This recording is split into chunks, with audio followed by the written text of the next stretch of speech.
Good morning, YouTube. Good morning, Twitch. Good morning, Kick. Good morning, this. Kev here. Good morning, Man Poor. Good morning, Sonia. Good morning, Max. Good morning, Man Bear Bull.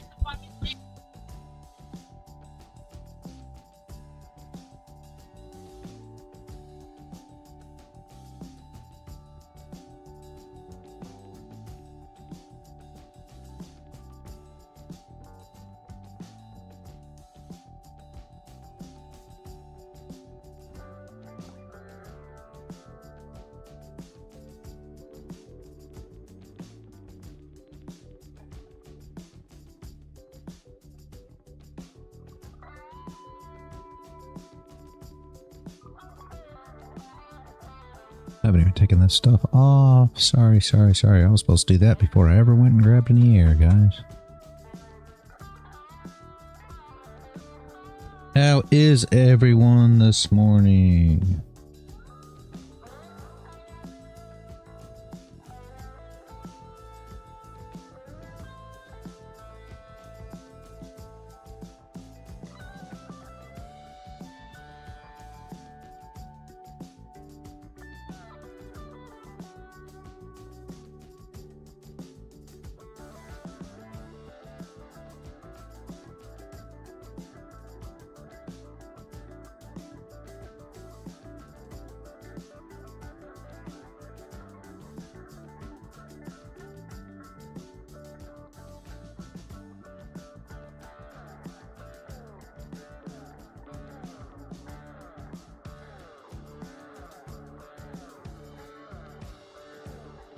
Good morning, Paul. Got you out there. I think I've got everybody, hopefully. I went through the messages. Hopefully I got some. Minus 350. Yeah, not the greatest. Minus 200. It happens, guys. Mondays, unfortunately, are rough. Not for everybody. Normally most people do pretty well on Mondays. I struggle on Mondays, not gonna lie.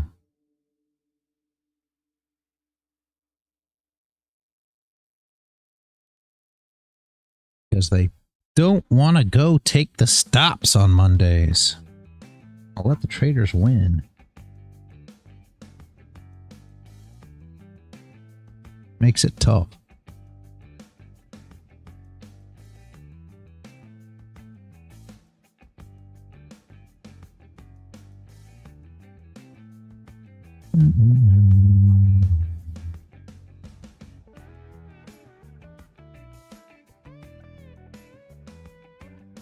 No stop Monday, turn around Tuesday, midweek reversal Wednesday. Yeah, it seems that way. No, all joking aside, Man Poor, it seems like, and I've almost considered like changing and trading with the traders on Monday, because it really seems like that is that's the way to win on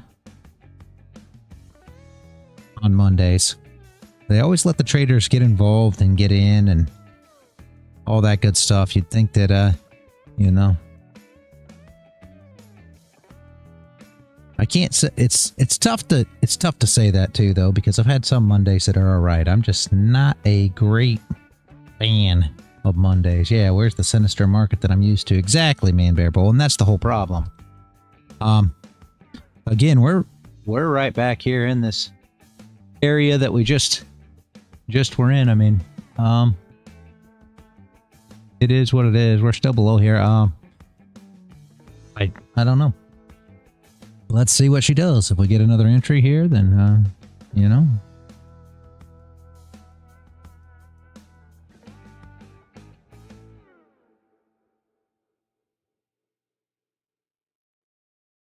See if the open brings us anything.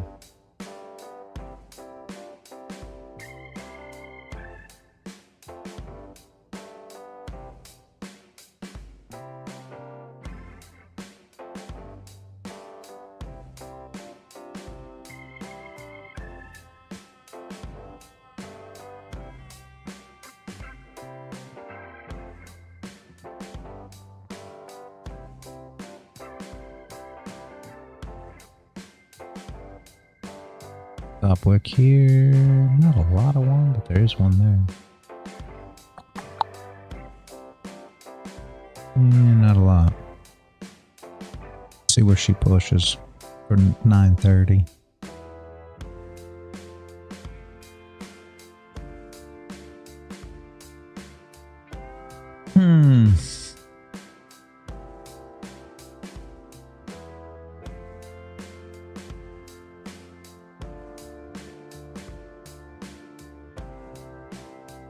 Shorts now? Let's wait and see what this candle does, Max. Yeah, no bottom wick. It's hard to trade that. I'm not saying it won't go down. If you have a reason to enter short, I would do it. But for me, I can't do much with it.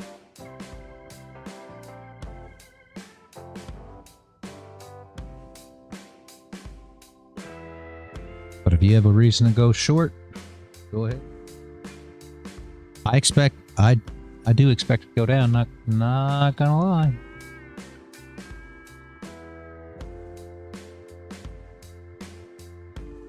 There's nothing I can get involved in here.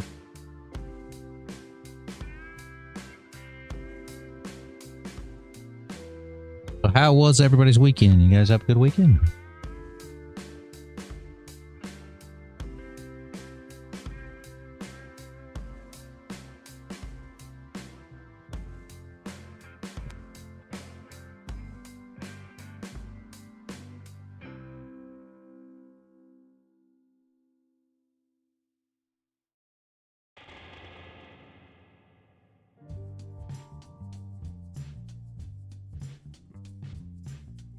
Your weekend wasn't too bad? Jeez.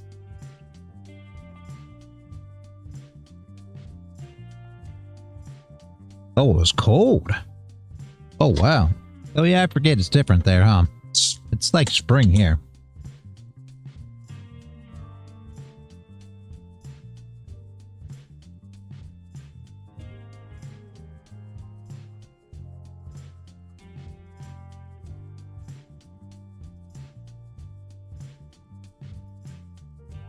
That works, man, Bear Bull. Good deal, good deal. Oh, geez. This morning lawn was white with frost. Not good. Oh, I was good, man, Bear Bull. 0 degrees Celsius. Man, that's 32. That is cold. Man, Bear Bull, I played poker. I played a lot of poker over the weekend. Saturday, I, did super good. Sunday came in and had a bad run and then made it all back plus some profit by Sunday night. So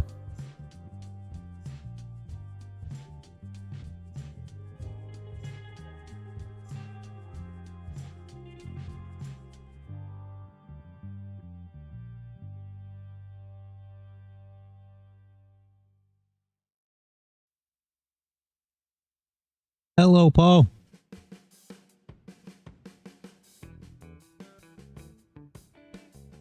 Good morning, man. How are you? I am doing great. How are you? Not too bad, my man. I figured out what the problem was. There was something wrong in the BIOS with the boot sequence that I've never seen before. So I was a little bit worried there for a while. Oh, gotcha.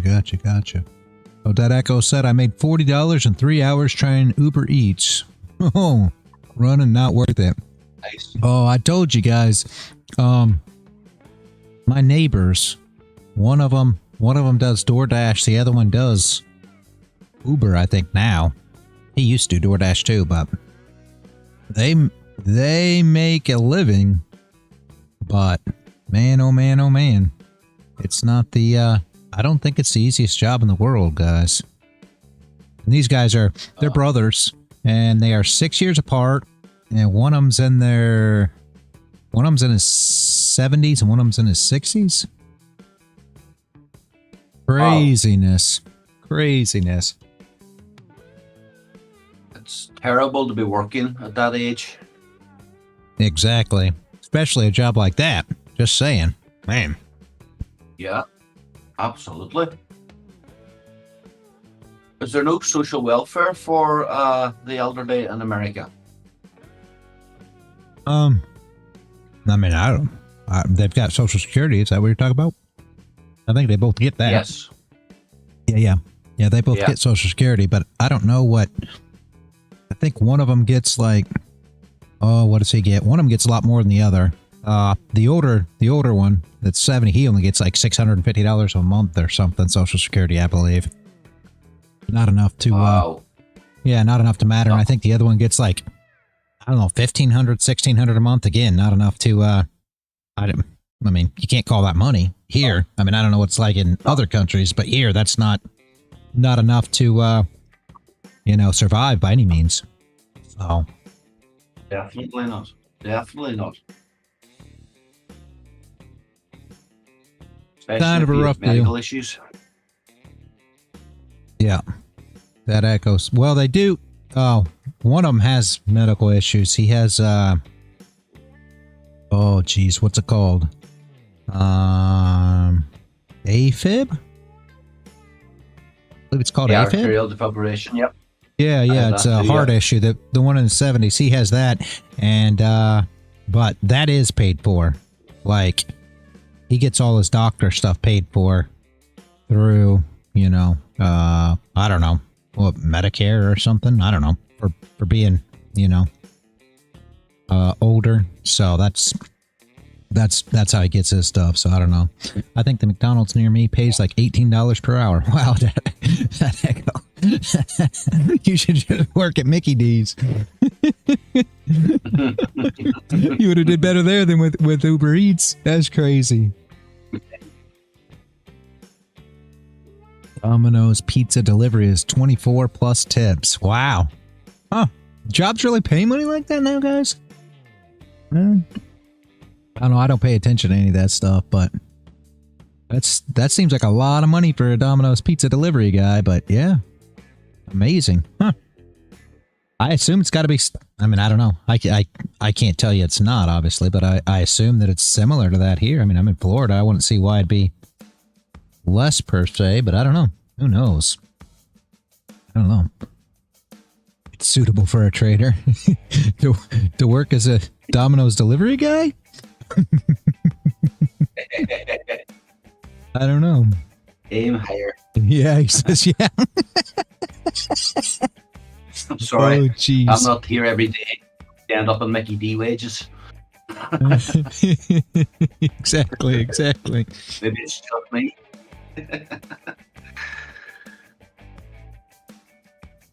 Much, but at the moment I can survive on $600 a month. Yeah. I mean, it's way different there in South Africa. I mean, average rent, I think if we were, me and the wife were talking about this the other day, and we were talking about, everybody always talks about, and I mean, I'll get off topic a little, I mean, it's on topic of what we're talking about here, but off topic of trading, I'll talk about this real quick. Anyway, essentially we were talking about how income was, years ago, let's say, the 50s, the 40s and 50s here in, the United States. And we were comparing, she found this article, and we were comparing what people made, which was very little, right, in comparison to what we make today. But with that being said, prices were much lower. So essentially back then, and I forget what the numbers were just off the top of my head, but back then, your wages that you made, throughout the month, half of that went to the average rent or house payment, right? So therefore, half your wages were housing, let's just say, right? Back then. And you think, man, that seems like a lot, doesn't seem like a lot, however you want to look at it. Today, it takes you 2 full-time jobs to pay for your average housing now. So just put that in perspective for a minute. Absolutely insane. So essentially, it used to be half, and now it's double what your income would be, which is just absolutely crazy. Just absolutely crazy. But what are you going to do? You know, what are you going to do? Eat the rich. Yeah. Yeah. So I think average rent here, I mean, man, here's what I was getting at actually with all this. I think average rent here is right around like $1,700 a month. I think that's like average rent. You know, I'm not sure for sure, but I think it's similar to that. So I mean, you can see how that looks when this guy makes, you know, $650 on his Social Security. I mean, he's nowhere near even paying, you know, rent. This is the sad part. But okay, with that echo, I can't talk my wife into moving back to Russia. We could survive in her town very comfortably on $500 per month.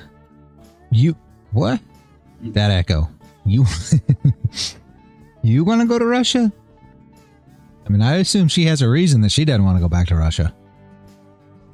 I'm not trying to be funny. Don't know nothing about Russia. Not passing judgment. Just saying. If she's lived there and she's like, oh hell no, I ain't going back there. Yeah, you should listen.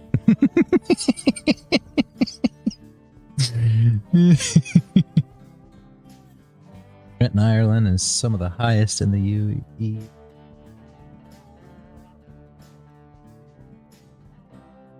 Wow.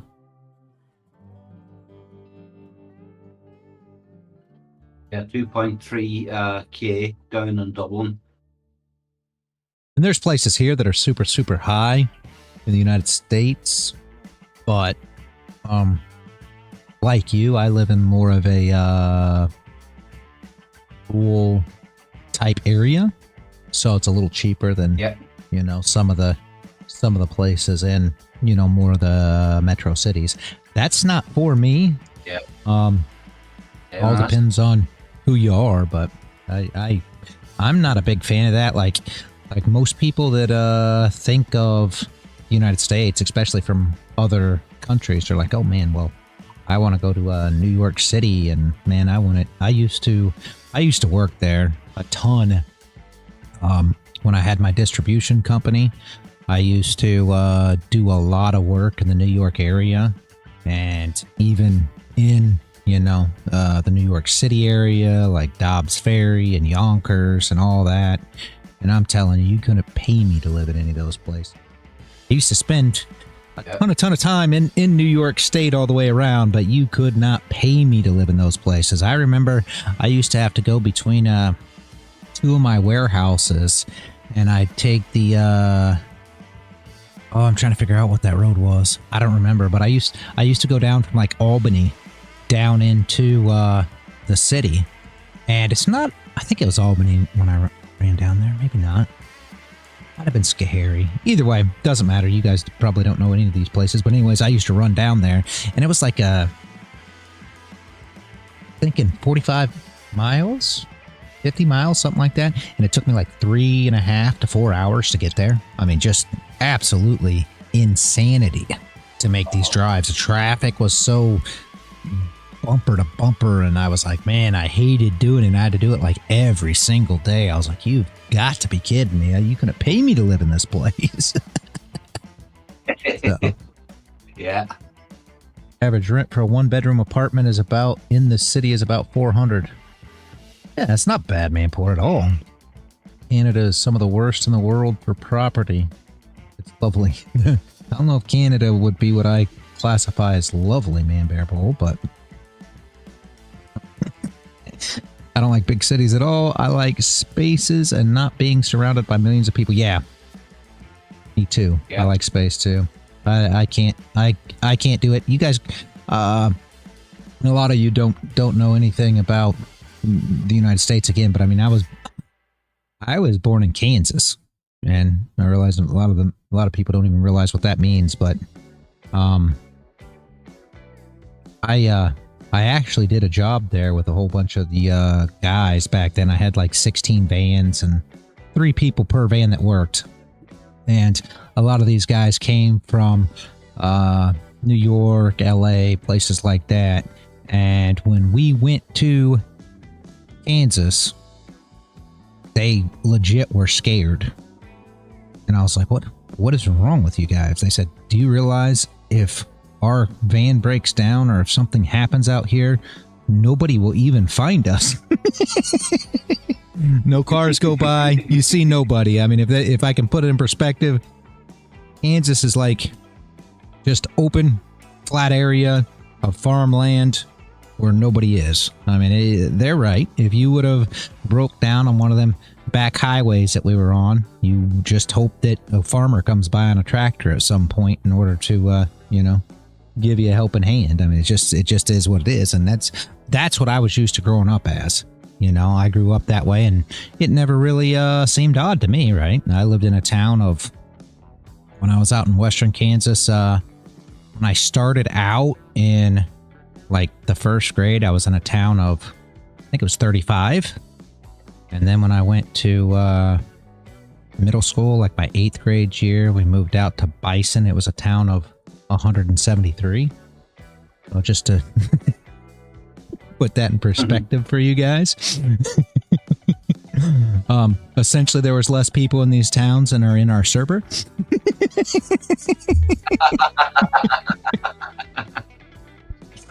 So crazy stuff. But yeah, looks about like that picture right there. Yep, it's about what it looks like, except there's no hills in the background. But yeah. And it's all farmland. It's not deserty like that. But yeah, yep, pretty much. Yeah, that's my dream. There's that drop, guys. Exactly as we thought. What are you gonna do? Thank you, Monday. There it is, though. See.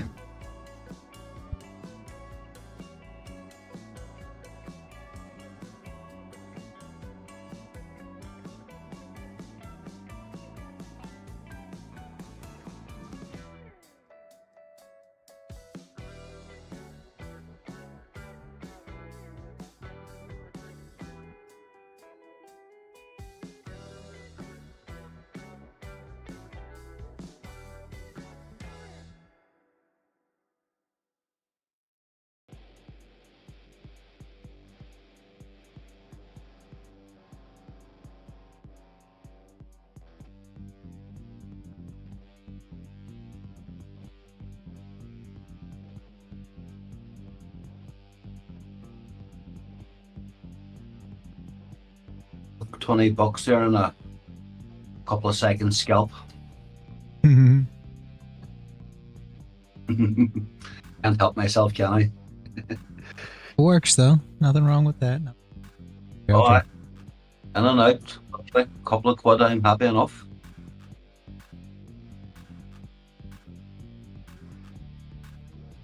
There you go, Manpour. It's similar. There's concrete though. Not normally, but there's concrete on that road there.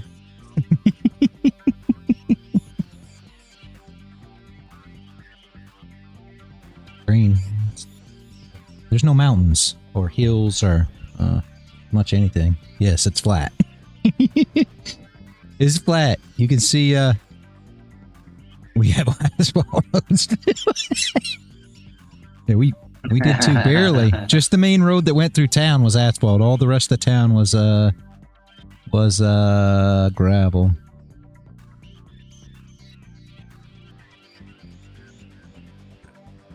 Let me go back to 20 in a few seconds is way better than Uber Eats. Yes, it is, Dad Echo. We're surrounded by mountains. Yeah, we have no mountains. No, I mean, not here either. Florida doesn't have any mountains. But I don't think that you can... I don't think you could probably go anywhere in Florida, at least not many places in Florida, and throw a rock and not hit a house or a person. So,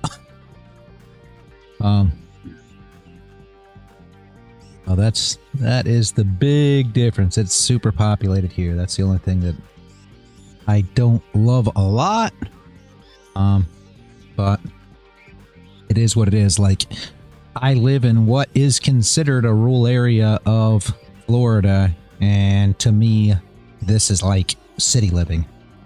And I realize that that's not city living to most, but for me, it's like city living. In Kansas, there is 3 towns, essentially. I mean, 3 cities, right? Kansas City, Wichita, and Topeka are really the only big towns, and those towns equate to a rural town in Florida. So...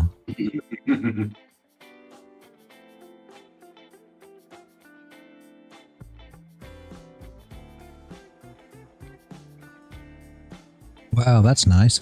That reminds me of Man Bear Bowl of Kentucky.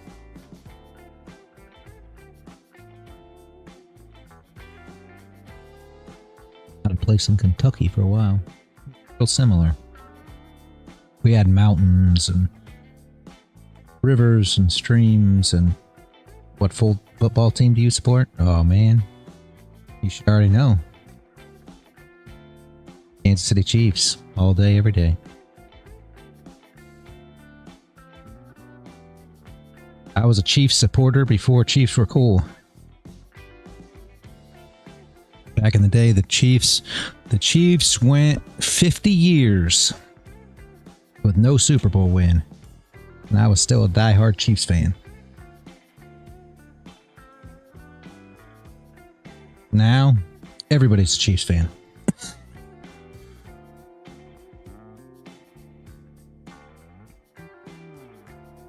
When I say it now, people are like, oh yeah, I'm a Chiefs fan too.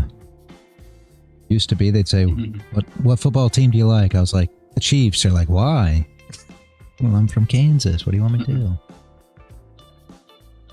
But they got this quarterback now that you guys might have heard of. His name's Patrick Mahomes. And it seems like people have heard of this guy now. The rest of the quarterbacks that they've had for the last 50 years, nobody knew.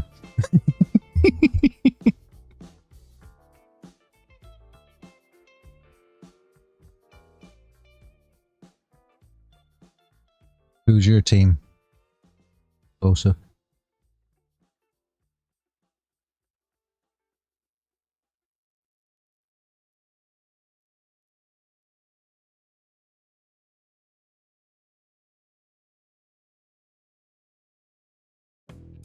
$49ers. Nothing wrong with that. And they're doing good too. I'm sorry. We play them a lot. Yeah. They're doing good. They are. Actually, speaking of the 49ers, they had some news come out here the other day that supposedly got a chip on Kelsey's shoulder because they were talking about how the best tight end in football is Kittle. And I gotta be honest, I mean, you know as well as I do, and you're a 49ers supporter, George Kittle is a great tight end.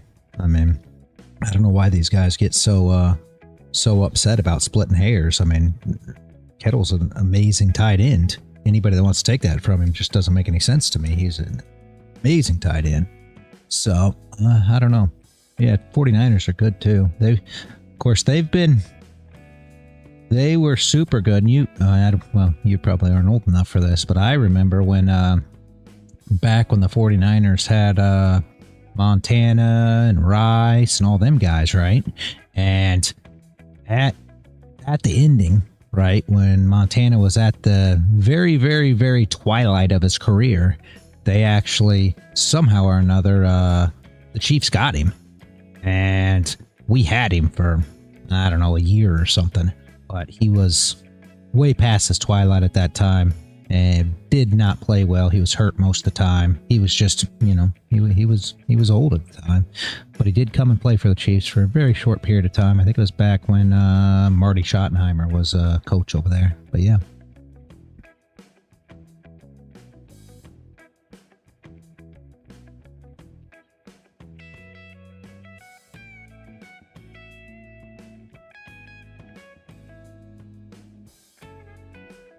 What morons are they not giving guns to, Paul? What's going on? Yeah, the Yards over here are not what you would call the brightest. One of them actually shot himself because the holster was the wrong size, etc., etc. But it's coming our way anyway. Things are getting that bad over here that I anticipate within the next 2 to 5 years, our guards will all be having guns. It's only a matter of time, unfortunately. We were never a nation that actually needed guns to control as such. Yeah. Reality, sorry, I have to tell you this one.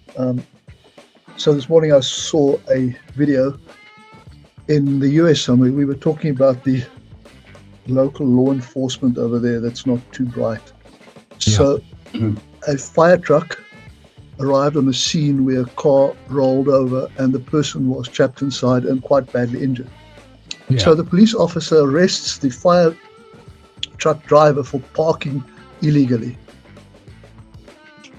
He cuffs him and puts him in the bloody car while somebody is dying in a turned over vehicle.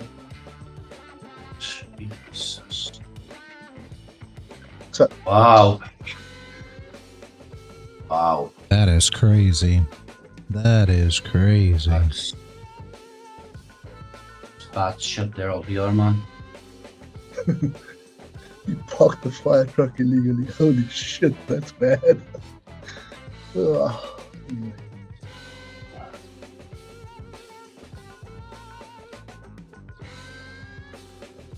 That cop should be done for whatever he can be thrown at him. I mean, if somebody actually died in the middle of that, that was because of his ineptitude.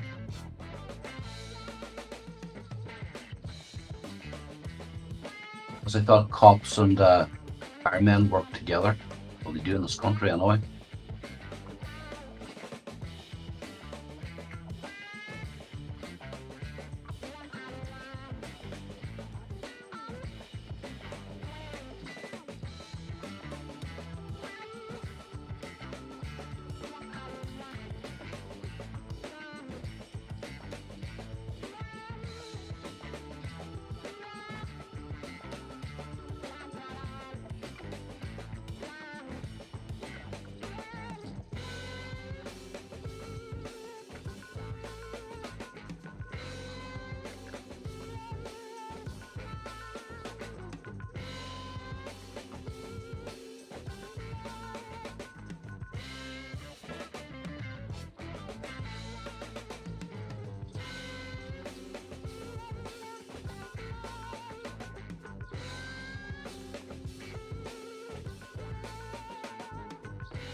Sorry about that, guys. Hopefully nobody asked me anything. My sons came in asking questions.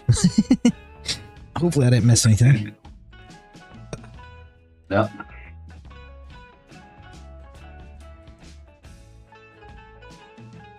What is this price doing? I saw another one though, man, poor. I'm trying to remember what it was. Gosh, I just saw another one of those videos over the weekend, and it was the most crazy thing I ever saw in my life. Oh, and I can't remember it now. On the cops over here.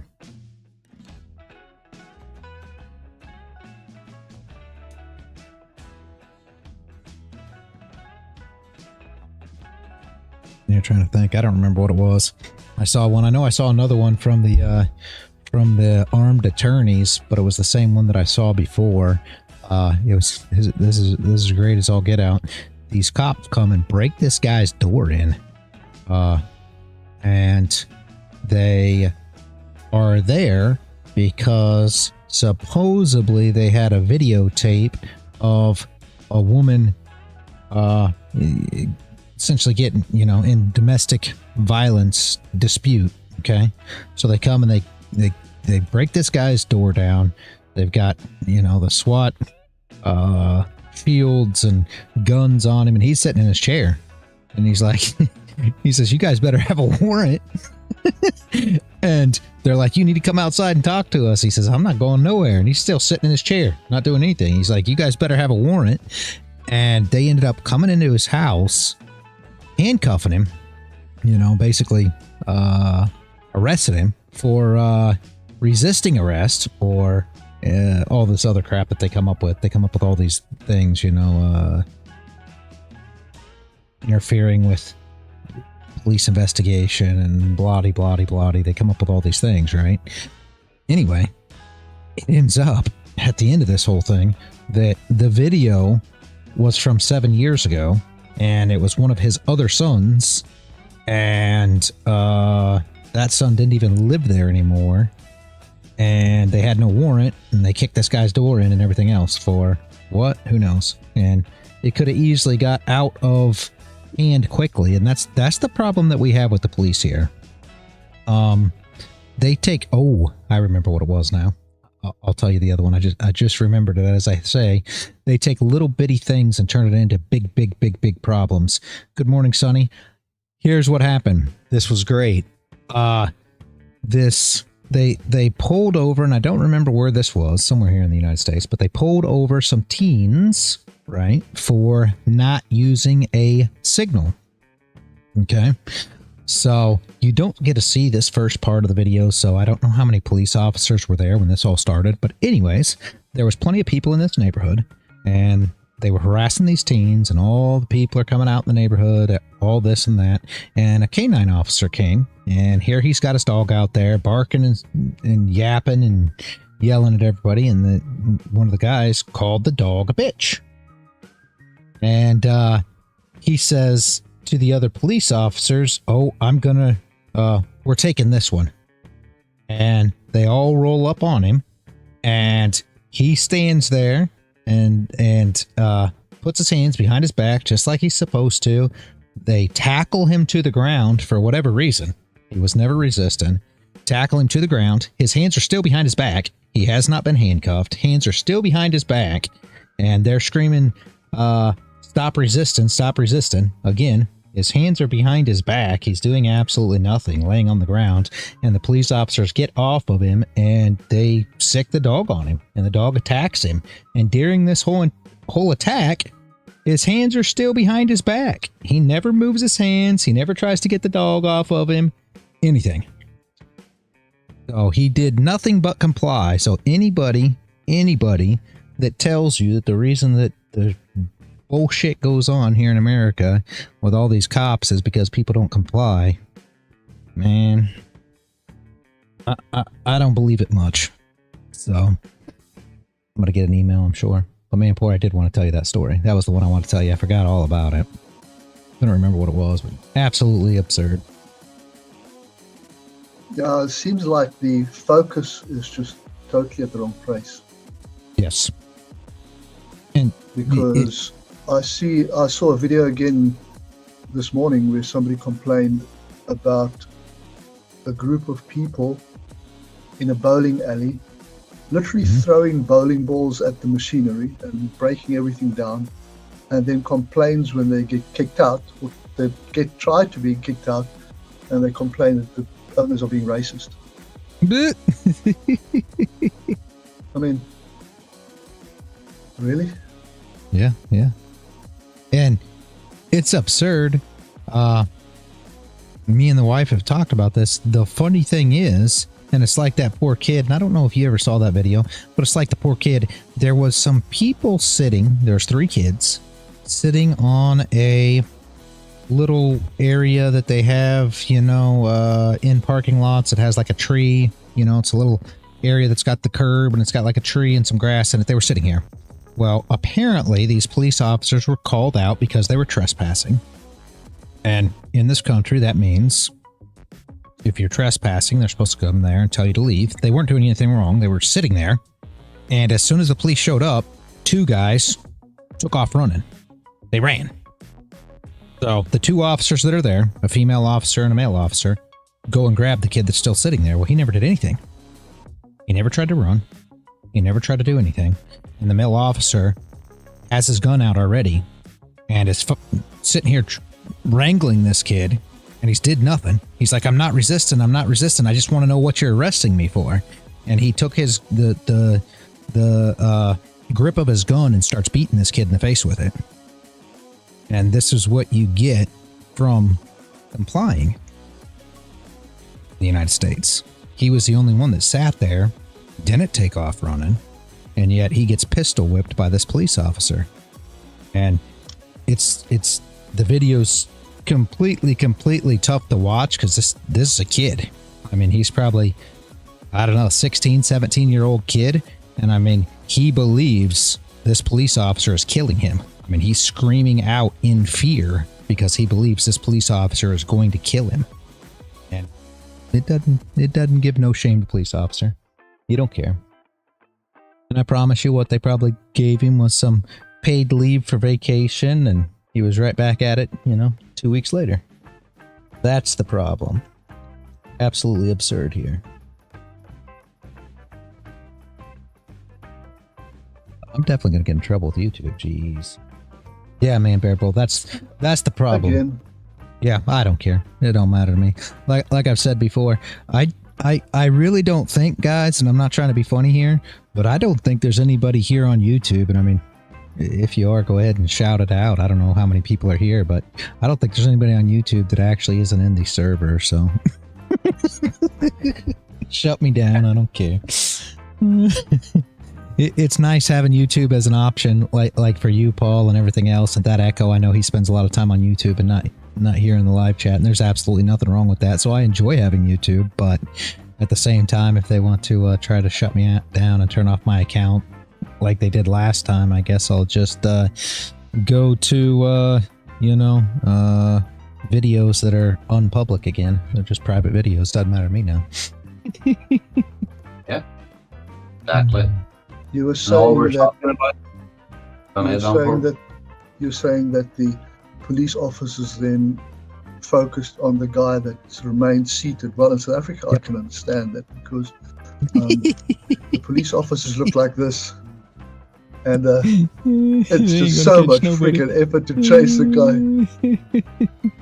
Well, the biggest problem with the whole thing isn't the fact that they caught the guy that didn't run. That's great, The problem that I have, of course, if they go after the guys that are running, I saw a couple videos of this where they killed a couple guys because the guys were running, and since they run, well, what do? They go and they tag them with their car, and that's a way to get them to stop. Well, if we go towards a police officer with a car, just to show you how things are so much different, they can take a suspect that's running, right, hit him with the car and kill him, and that's fine.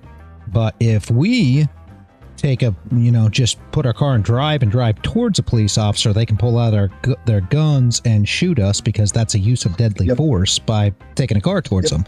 But yet they can take a kid that's running and just run him over, and that's absolutely fine. And they can do that. They call it what do they call it? Oh, that Echo, we were just talking about that.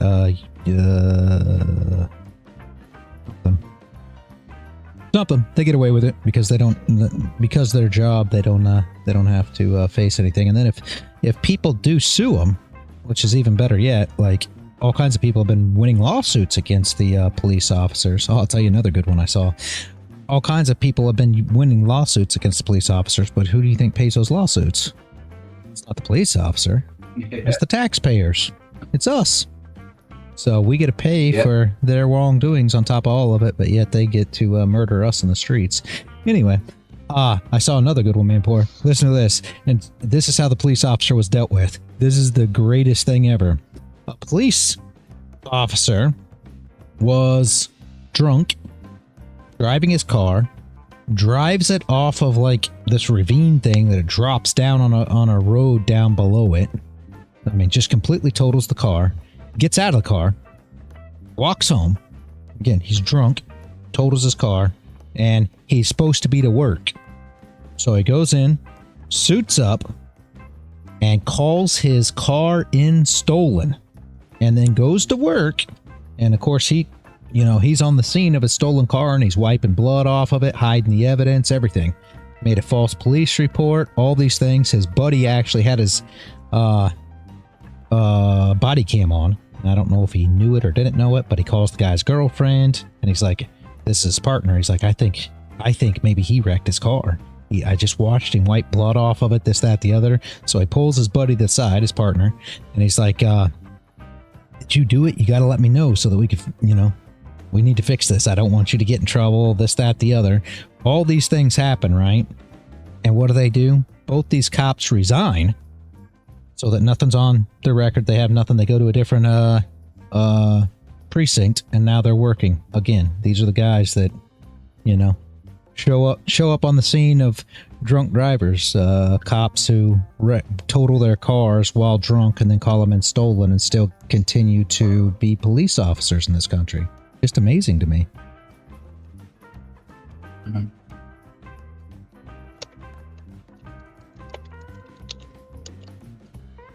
No recourse, no nothing.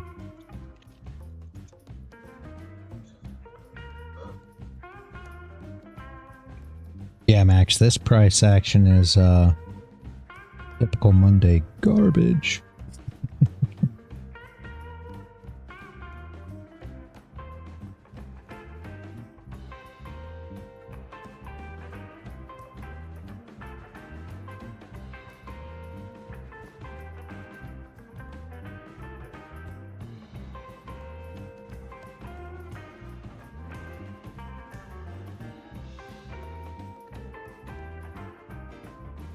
So it is crazy, guys. Like I say, most people from other countries are more concerned about, the public here and the fact that the public has guns. But I'll tell you right now, the scariest thing in America is the police officers.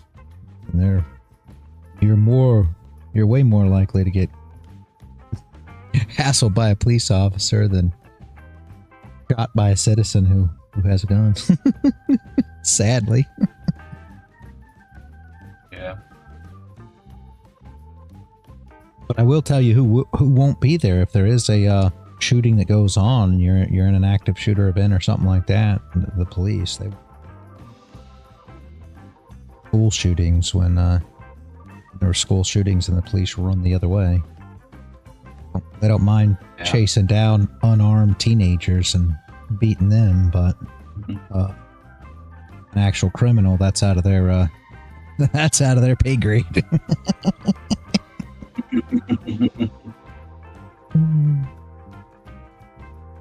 I think it's the same the world over when it comes to dealing with police. Yep, I think it is too. It's universal. Yeah. Yep. I agree. Maybe they're both saying the same thing. It says they're one of the most corrupt, according to some sources. Yeah, and I don't disagree with that. Like Paul just said, I'm sure we don't have the corruptest police by any means. It's just it's sad to hear all these stories. Let's put it that way. I'm not saying that we're any worse than any other country. There's probably countries that have far worse police. It sadly didn't used to be this way here, and that's a sad thing. They talk about, a little bit of police problems here, there, and everywhere else, and you might have had a few bad apples here and there, but I think all we got is bags of bad apples now. That's the problem. Yeah.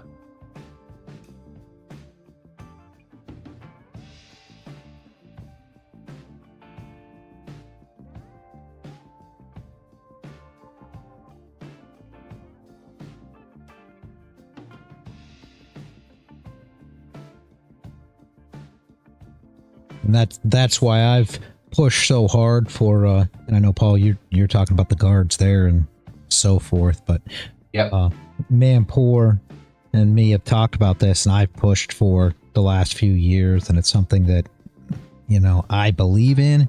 Maybe it's wrong, maybe it's right, but I believe there should be private security. And I realize a lot of people will say that that's not great.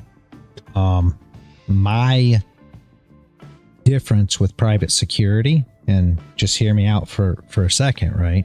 Number one, it's somebody who you can hire and fire yourself rather than the police department just showing up. Essentially, you have, so let's say your community, just for fairness, and you say, okay, well, what I want to do is I want to hire, ABC security for my community, and we pay them. And I don't think you should have to pay your taxes to police officers that don't protect your community. Okay, so here they've got protection in their community, and I think there's a difference because these guys actually interact with your community. Okay, so that's one thing, right? They're actually there with your community, and when you talk about urban communities, that's a lot of times that's where the problems are. These police, a lot of them are scared to death of the urban community. Well, the private security wouldn't be working for that community if they were scared of them. There's that, and they'd be there every day. So even if they, they'd have to deal with it. But number two, they don't have immunity. So if a private security officer was to go out and shoot somebody, they have to pay the price for that. If it was not justified, they will go to prison. Murder. It's a whole different thing. Here in the United States, if a police officer goes out and shoots somebody, murder or no murder, they have what's called qualified immunity. So they get nothing. Yeah. So I got to tell you, if you're a police officer, you're quick to grab a gun, you're quick to squeeze a trigger because, man, your buddy just did it last week and got away with it. So what's going to happen to you? To where a private security company, you're not quick to pull your gun and squeeze a trigger. You're going to go to prison. It's a big different thing. Yeah. I don't think that the police should have any qualified immunity in this country, and I think that's the only way to fix the policing situation. And most people say, well, that's not fair. That's their job. I don't care. I'm a concealed carry permit holder, and I carry a gun with me every single place I go. And if I pull that gun and I shoot somebody, I better damn well know that I'm within my legal obligations to do so, or else I will go to jail for murder. And that's just how it works. And they should be held to the same standards, in my opinion. That is that's my opinion. I don't think they should have qualified immunity at all. I don't think it's anything that that should be that way. And the reason that I think that is because they get away with way too much just because of those reasonings, right? And that's what protects them. And I mean, you take any other profession, you can say, okay, well, anything. A doctor is doing surgery and messes up. What happens? He has to have insurance for that. He has to deal with that. He's in trouble if he's made the wrong thing. You know what I mean? If he messes up and kills somebody, he's liable for that. But yet a police officer doesn't have to have insurance. The taxpayers pay for it. A police officer doesn't have to abide by what it is that they do or don't do. And if he kills somebody, too bad. Just happens. And, they save more people than they kill. Just ask anybody, which I think is crap too. I don't believe that either. But Mm-hmm. Yo, what's good? what's up, Mr. Bio? See, we got new people here. Oh yeah, there's always different people. These are the people who show up every day, though. Man, honestly. bear, boom. Shows up every day. Man, bear. Joseph's here Watch every day. Sonya. Max is here every day. Sonia shows up most days. I'm at board. And Poor's definitely here every day. I'm at board. Hello. Yes. Reality, I in dropped my you a link. You should watch. You should watch it a little later, not now, because I don't know if it'll play through. And you don't want to play that on live stream. For sure. On the live stream. All right. Sonia says, in my country, only dumb people admit to the police. Yeah, if you say anything, and I've learned that. I got to be honest with you, Sonia, and it's my stupidity, right? But my whole life, I've always believed that you're supposed to comply. You're supposed to comply, and I've had my vehicle searched so many times by the police, and treated like complete garbage by the police so many times. And I always thought you were just supposed to comply. You were supposed to do what you were supposed to do. It's sad. I wish that I would have known then. Of course, maybe I wouldn't be here today because maybe one of them would have shot me. But I feel stupid for even allowing them to do these things as it went. I mean, I've been drug out of my car. I've been put in the back of police cars. I have absolutely no record. Never. I mean, you know what I mean? So they have absolutely no reason for any of these things. I've never had drugs in my car, but and Manpour, I know Manpour knows. No one else here probably knows, but I do have long hair, guys, and I get profiled due to that. So it is what it is. They look at me and think, God, I thought you had short hair. Yeah, they look at me and I think really that thought you had like the military bald cut, bro. Yeah, that's what everybody thinks. That's what everybody thinks. But no, I'm not. I look, I look the part. Never have. What's up? The Viking. Yeah, exactly. I look, I look the part, and I've never did any drugs, guys, other than smoking some weed, and I'm not a big fan of it, but obviously I've done it. But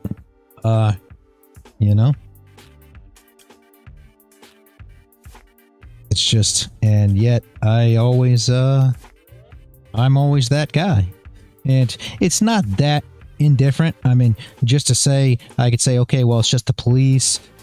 Not so much, guys. When I take a road trip and go here, go there, go over to Daytona, stuff like this, I go into a gas station, same thing. I'll walk up and I'll be like, hey, you know where I can buy some smoke? No, dude, I don't. Sorry, I don't smoke, so it's not like sadly, it's just the police, and I get it, but at the same time, without reason, they still shouldn't be searching anyone's car, just because that's what it is. No, dude, I do not look like that. That's not even long hair. Yeah, you look longer than that. What do we got? I remember an instance when I was a kid. My dad got a visit from police at our house. There was a dumb neighbor kid that liked to hide and jump out in front of cars. Oh my jeez. He did it to my dog. He got out of the truck and yelled, swore at the kid. Police came later and treated him like the bad guy. Yep. That's the issue. And that's... Really, Mr. Bayer? Really? Oh my gosh. Anyway. Yeah, there's Kittle. Yep, Kittle has long hair too. Yes, he does. On this fucking place. Yeah, right. Anyway, anyway, that's the thing. We the People University is one of the guys that I watch, that Echo, and it's funny. This guy is a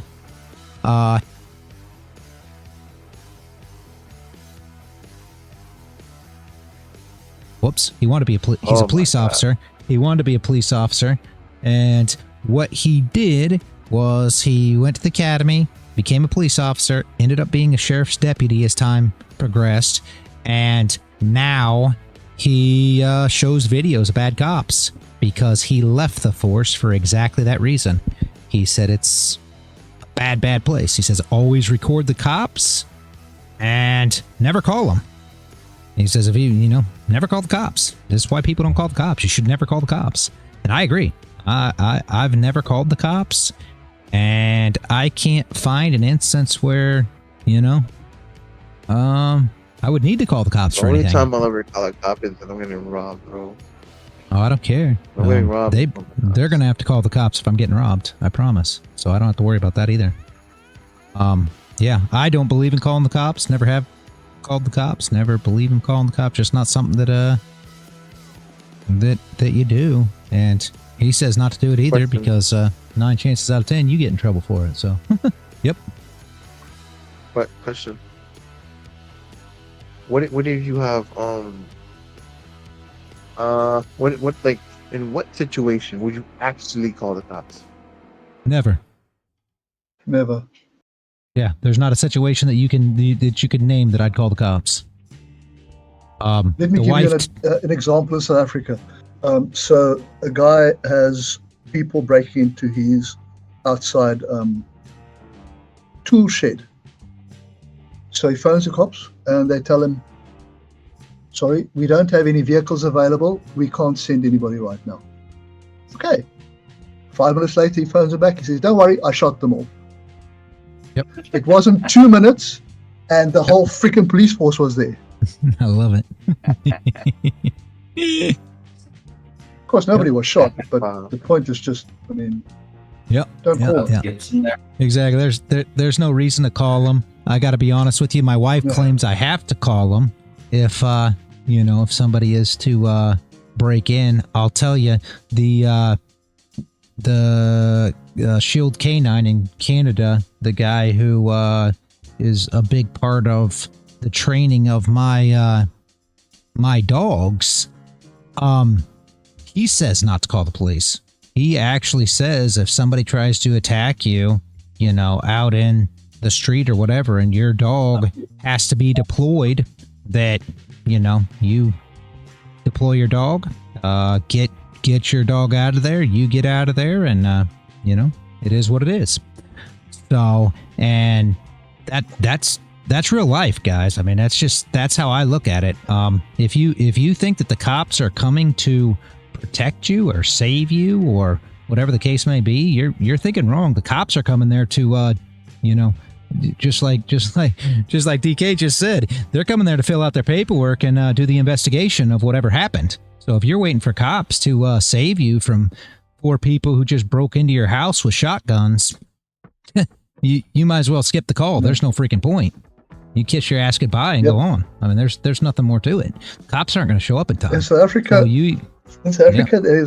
there's a way to do it. You find somebody who you know in the police force and you can trust. So there are people. There's a person here where I live that we can phone. So it doesn't matter what happened. It's actually a female captain, and if something happens, you phone her, and she will sort it out because it's just the way it is.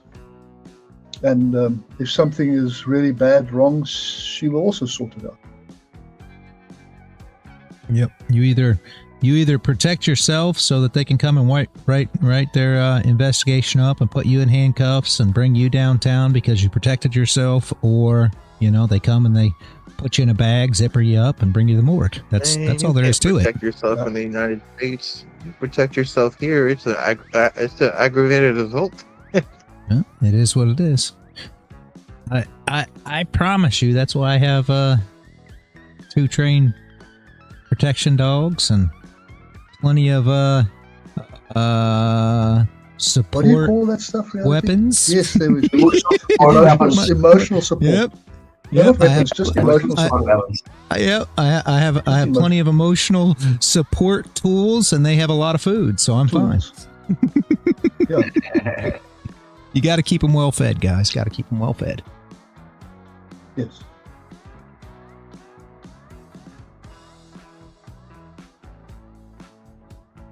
Different by state. Like in some states, are they better, or is it bad everywhere? I've got a funny one for that.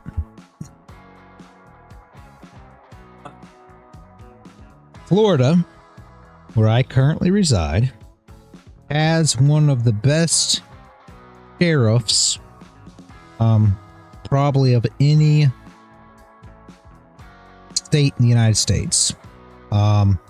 We have a lot of great laws here. We have what they call the stand your ground law, which means that, and I know a lot of you guys from different countries probably don't get any of this, but how it works here is somebody comes and breaks into your house, and believe it or not, you can protect yourself.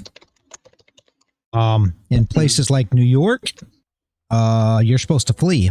So if somebody comes and breaks in your front door, you're supposed to climb out your back window in order to make sure that you get out, which makes absolutely no sense in the world, because you got to think about this for a minute. And I try to give people scenarios, and it's life at the end of the day, right? So you got to think about this. Okay, you're sitting in your car, okay? And you're stopped at a stoplight. Guy comes up to your window, shoves a gun in your face, and says, "Get out of your car." What do you do?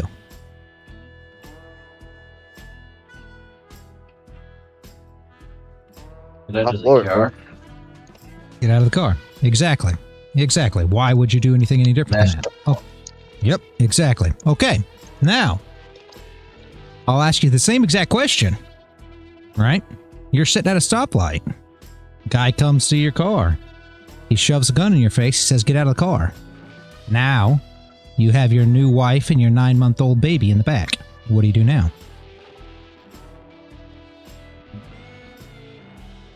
Completely changed, didn't it? Guns are illegal. It's raining bullets. It's raining bullets.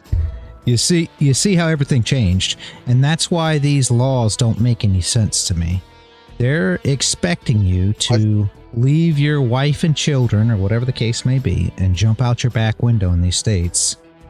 That is completely asinine. Number one, you shouldn't have to run from your own property. But number two, if there's something you're supposed to be doing as, you know, the protector of your family, there's absolutely no sense in that. So in Florida, we have that law. Anyway, so we'll go back to the sheriff, right? This sheriff, actually, when all the riots were going on and everybody was out there burning all the streets and everything else was going on, they were told that they were going to come to Florida, and they were going to come to Florida, burn the streets, break the businesses, break into people's houses, just like they were in other places of the country. And this sheriff came out in live press conference. You guys can look it up. Name's Sheriff Grady. Look it up on YouTube. And he told them, he says, "This is a press conference for all you guys that are out there that are breaking into homes, you know, burning cities, everything else. I want to give you a warning, and I want to give you a warning now. All of my citizens of this county are armed, and I have advised them to load all their guns, and if any of you guys come through the door, they're supposed to shoot you back out of their houses." So that's one instance of things in the state of Florida, right? So, which is great, right? You know, we can agree with this. However, if you guys ever seen that the Acorn incident, Manpora, I think you know what I'm talking about. That made national headlines. That was the most absurd thing you guys ever seen. And if anybody hadn't seen it, yeah, the Acorn cop, yeah, YouTube it if you hadn't seen it, yeah. They take this kid. And he's probably 20, 21, right? I can say kid. I shouldn't say that, I guess. They frisk this guy. They put his hands behind his back. They handcuff him. They put him in the back of a squad car. And this police officer goes by his police cruiser. An acorn falls out of a tree. Hits. He jumps onto the ground and fires shots into his SUV because he believes that it was a gunshot. So, take that for what it is. And the beauty that even adds insult to injury to this whole thing here is, as he's shooting, a female officer is up taking a report, and she comes to figure out what's going on. He says that shots fired. She starts shooting at the SUV as well because he said so. Completely absurd. Then he says he got hit. I swear, I thought she shot him. We find out when it's all said and done that she didn't shoot him. He was never shot. His nerves are just that bad that he can't even make it through an acorn falling on top of his roof. So, yeah. It is, it's one of those things. Parkland school shooting. That is in Florida, down south. Anybody that heard about that? The sheriff deputy that was supposed to be there protecting that school. When the police shooter went in and started firing, this old man ran away. So, yeah. So I think the funniest one I've heard from I don't know if it must be the same sheriff in your county, because there was a break-in somebody's house. The guys ran away, and this person shot at them. One of the house owners shot at them. Yeah. So the sheriff had a press conference and called the person who shot at these fleeing suspects to please come in for weapons training so he can not miss the next time. Yeah. Because when they miss, there's paperwork, and paperwork is expensive. I thought that was hilarious. Yep. Well, the best one was they were after a guy who shot one of the deputies, right? And the news showed up, and they shot this guy, and the reporters come up, and it was like something stupid, like 84 times. 84 shots were fired or something. Jeez. Something like that. 60 shots, 80 shots, I don't know. I don't know the exact number, but the press was there, and they said, Sheriff Grady, can you give us any reason why it was that X amount? And I mean, it was an astronomical amount of shots fired. And obviously they killed this guy. They shot him multiple times. She says, can you give us any reason why, and I'm going to say 84, I don't know if that's what it was, but 84 shots were fired at this guy? And he says, yeah, because we ran out of bullets. He looked right in that camera and said, yes, because we ran out of bullets. I was like, oh my gosh. And that's him. That's exactly how he is. And he's a great, great, great sheriff. No lies. I mean, I wish they all were that way. Unfortunately, they're not. So.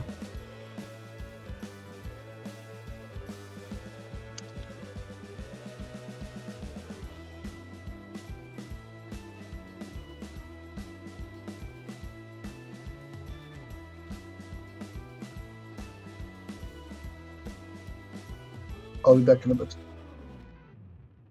All right. See you in a little while. Oh, man. But, yeah. I mean, it just is what it is.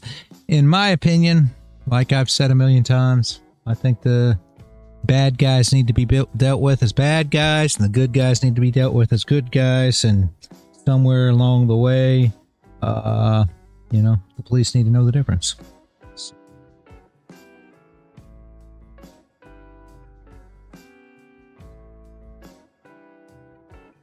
That Acorn Cop's the worst. I mean, I never. And then you gotta ask yourself, right? Like, what is the mentality of these police officers? And I've said this to the wife 100 times over. One of the things that I think is the worst part of the police, is their, I don't know what do you call it? Weak spine.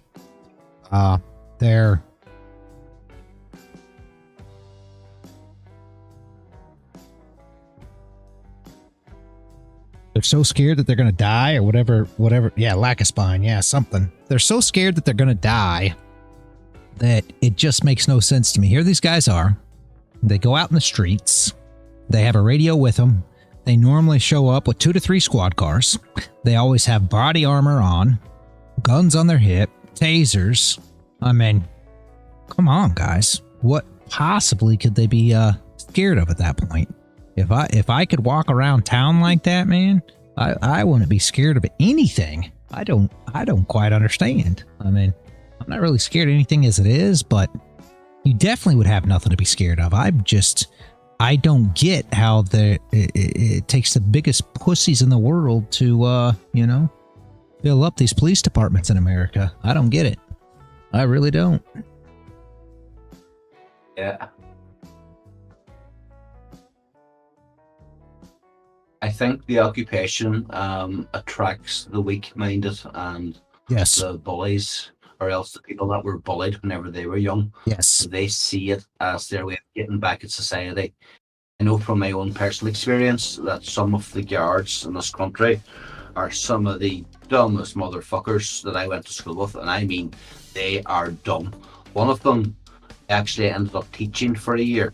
He is now the top sergeant for the entire area that I live in. This boy couldn't even create a Word document back in 1998. And this guy now is the top job. And again, I am not joking, I'm serious. And a lot of the other ones, they were either football GAA players, which is our equivalent of the national sport, but it's always played by ignorant fucking rednecks, and they always end up going on to be a guard. So I understand the mentality of. And listen, I've had a lot of interactions with guards through my work, and again, I'm not going to tell any of the stories on here, but I have seen corruption and criminality that would make your eyes water. Talking about what happens with the police there. Our boys do it a lot more subtly. They will destroy your life over years rather than just taking you out and giving you a hiding. They'll basically destroy your life because we live in a rural area. Everybody knows everybody. And just some of the things that I've seen is just... This is why the only thing that actually would scare me in life would be the cops. I would always go out of my way to be pleasant to the guard, even if I know, well, I'm never in the wrong, but if I'm stopped for anything, it's, yes, guard, how are you doing? Hope you're having a good night, all that kind of stuff. It's the one and only time. Some fights you just can't win. Yep. And that's the problem. And I mean, here, it's not even... What I think should be changed, for sure, if nothing else, is the fact that they can do things, the police, and not, you can't do anything back, or else now you've broken a law. Good, for instance, you just said something about quads. There was a guy, just for fun, right? Just to give you a similar situation. There was a guy that lived next door to a neighbor. Well, obviously everybody lives next door to a neighbor. That was a stupid way to say it. But anyway, his neighbor called the police and say that he was running a quad and he was running over their property, right? So he was driving over their property in order to get to his house. Was he or was he not? Who knows? What kind of problems did they have with the police? What kind of problems did he have with the neighbor? Who knows? Here in the States,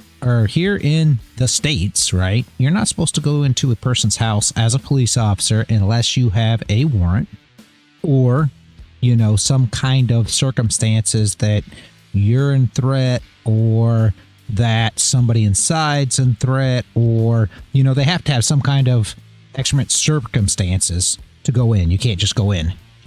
Your house is supposed to be your safe spot. All right, so... he's talking to the police through the window of his house. And they say, come outside.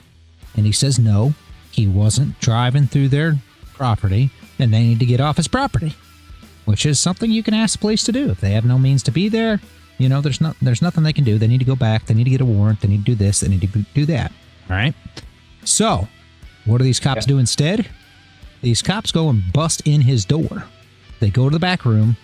Of course, the police officer that was in the lead does not have his body cam running, so we have no idea what happens here. But what you can see from the back police officer is that the guy says, oh, he's got a bat, and then 3 shots. Boom, boom, boom, boom. 4 shots, 5 shots. Guy's dead. So because they came there on a complaint of, hey, somebody was driving a 4-wheeler over somebody's property that may not even have been, they had to turn it into a situation where, they went in and shot this guy. And that's the kind of crap that goes on here. And in my opinion, they trespass into your house. They are a criminal at this point. I believe you should be able to do whatever means you have that a criminal that trespasses into your house, the what the law allows. And that's not legal here. You essentially just got to give in because it's the police, which is absolutely absurd. And you have to take it to court instead. And that's what they do. A lot of them. And that was something else. He said, get off my property. And they said, or he said, "This is my property, get out of here." And they said, "This is my town." So, because they believe that they own everything. But anyway, basically what the police will tell you here is if you've done something that you think isn't right. So let's say they've come into your house and you say, "You can't be in my house." They say, "Well, take me to court." You know, and that's their get out of jail free card, because courts, they've got immunity. Court's going to do nothing. And that's what's wrong. Yep. You know what I mean? And even if they get sued, like I said, even if they get sued for it, well, it's just taxpayers to pay it. So again, they pay nothing. They don't lose their jobs. Sometimes they get moved to different precincts or something like that, but essentially they have no recourse for anything that they do. And that's where the problem is. Don't know how to fix it, but one fire truck and 20 cops show up to a call. What happened? Dunkin' Donuts burnt down. Yeah, that sounds about right. They're bored. They're bored, Sonny.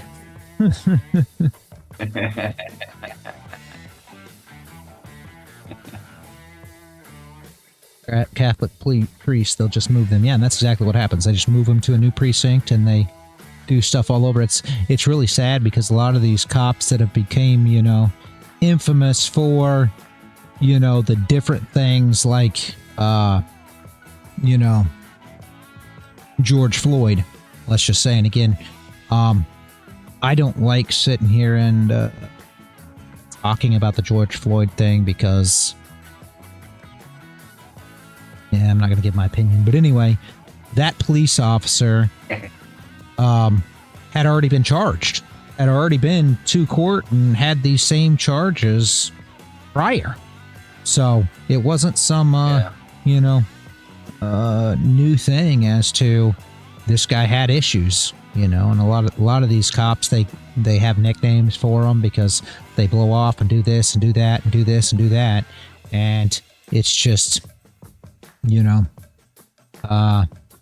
why are these guys still police officers? Better yet, why are these guys not behind bars? I thought these were exactly the kind of criminals that we didn't want on the streets. And these are the same kind of criminals also, if anybody knows anything about laws and gun laws in these countries, that aren't allowed to own or be around firearms. And yet they're walking the streets with a gun on their side. Absolutely absurd.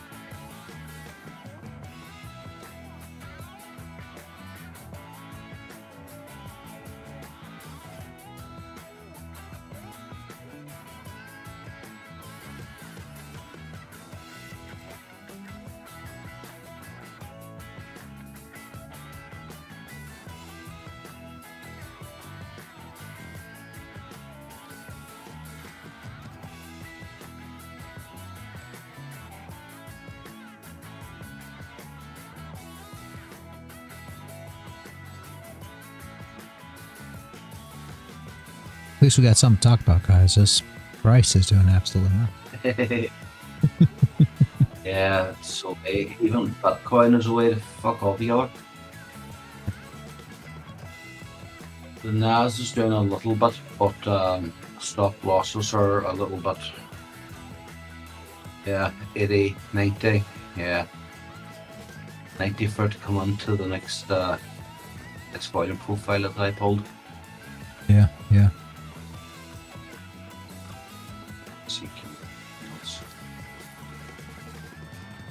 Yeah, I don't like the Nasdaq.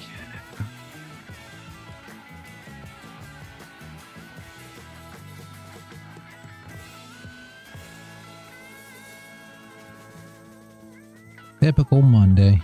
Typical Monday price action. Jeez.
I don't think we're gonna see much of anything, guys. Anybody got anything else to talk about?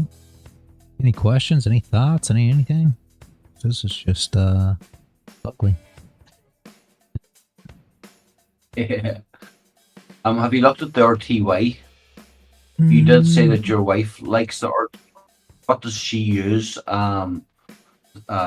Technical analysis wise, what is her entries? What does she use? Because the RTY is nearly as insane as the Nasdaq.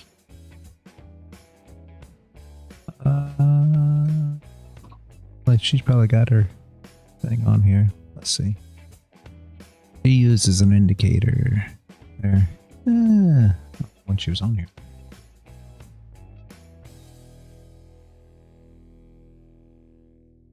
There you go.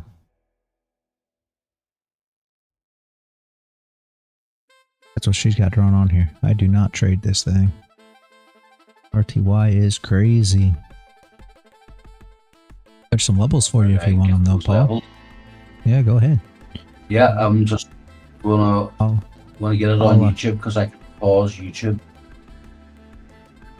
Got a couple here. There you go. You want to take a screenshot or Yeah. pause it or whatever you want to do.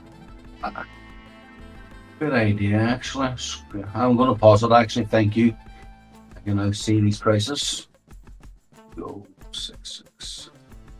Give me something to start from, Yeah, just to see where she's getting the analysis from. Yeah, I like the purple lines as well. Yeah. Not a color I normally use, but Yeah, sometimes you'll see my colors come up that way. Very good. Bang on a few of these now to see where they all line up.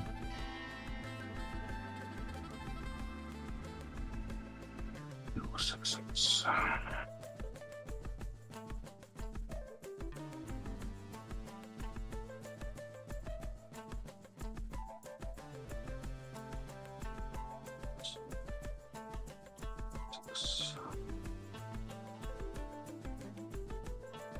Sword of gold, yeah, not a bad idea at all, Sonia. I still expect it to go down. Been expecting that all morning. No. Man, Bear Bull. One of my accounts is not working. So, I don't know why. One account isn't working. I know another one is. I can't tell you past that. So, because that trade I tried to enter this morning was on a leader account and did not work. I don't know if you saw that as I was trying to place the trade, it actually didn't work. So I had to re-up, and I just went to the I just pulled up the 250k, and my 250k account, it went on fine. So yeah, but it was just one account that was traded with it, which is fine obviously, but yeah, so I don't know what the story was, but the regular account that I run with did not take the trade. It said something about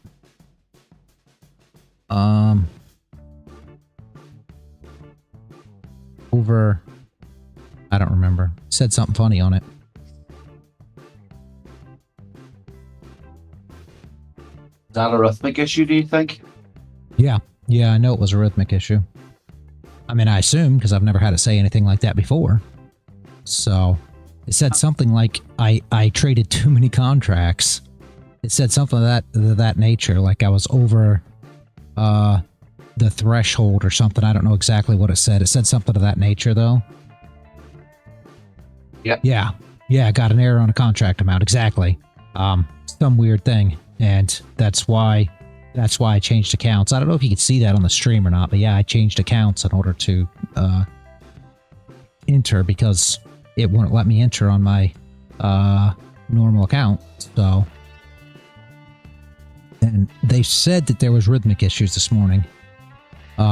They said that basically they had fixed most of them over the weekend, but there was still a small percentage that were still going to be affected or something of that nature. So I assume that that particular account was affected. Now, it could be more of my accounts affected. I don't know. I only traded one, so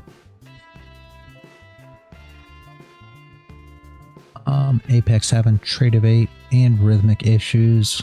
I don't seem to have any problems though. Made a little gold scalp and in queue. Good job, that Echo. That's what I'm saying. That only one of my accounts for sure is having, and I mean, I don't know that it's only one, but one I tried to put a trade on and it rejected it. Next one, it accepted. So I don't know how many are working and how many aren't.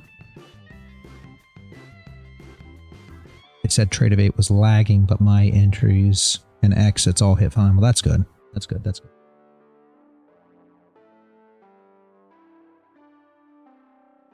It's a major disadvantage, though, if you're not sure if you're going to be able to enter, you know, Yeah. and do what you want to do.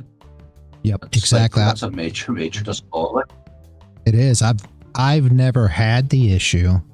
A lot of people talk about rhythmic issues, and I've never really had an issue with entering until this morning. And it's sad because they claim that most things were fixed over the weekend, and it was only a small number that were affected. So it's super, super crazy that I've never had it before when everybody claims they were having issues, and yet this morning when barely anybody's having issues, I seem to have a problem. So that's weird, but it is what it is. What are you gonna do? Yeah. Yeah, I was having all of these issues last week, remember? Yeah, they've been having a lot of rhythmic issues, and they came out with a statement because Manpour was under the thought that it had to be an Apex thing, but they claim that it's not their side at all. It's a rhythmic issue completely, and it's their server on rhythmic, and it's rhythmic's trying everything they can to fix it. So again, I don't know. I mean, I'm not the guy to ask, so it's way over my head for any of these technical issues like this. I just try to click the button and hope that it works.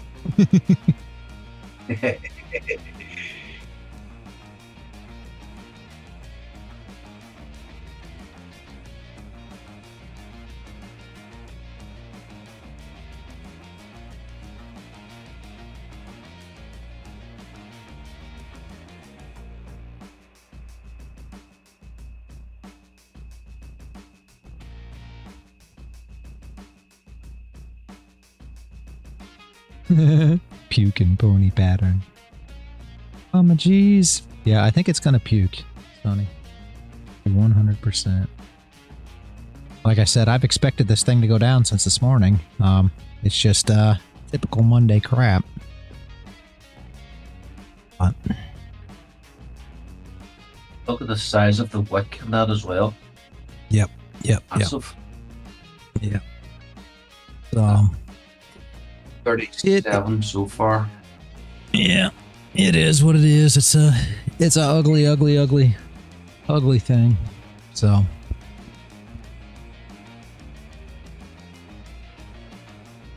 We are range bound and we're also volume profile bound on all directions.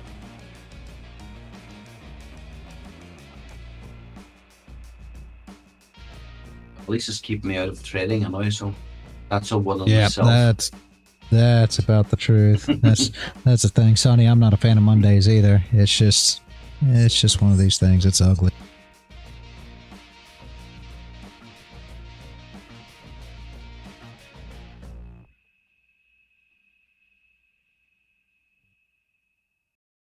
Plenty of movement on the ES though. I know nobody here really does the ES, do they?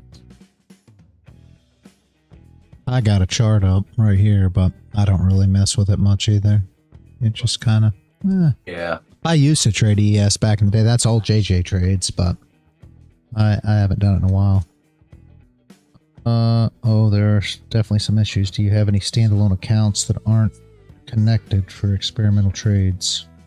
What do you mean, Man Bear Bull? Some accounts, maybe.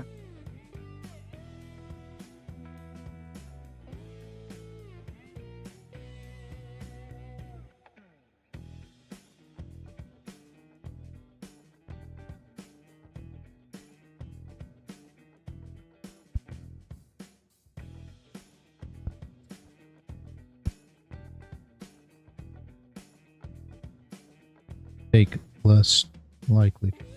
Won't take bread off your table. Well, I've got, yeah. I mean, I've got, it's, I mean, I don't call it that per se, but I mean, I've got accounts with, and I've got several accounts with Apex, but then I've got accounts with, Lilo and Top Step too. So, I mean, it's just, is that what you're saying? I don't know. It's all the same thing, though. I mean, it is what it is. I don't really take less likely trades. I mean, I call it less likely or whatever. I just take the trades you're going to take. And it is what it is.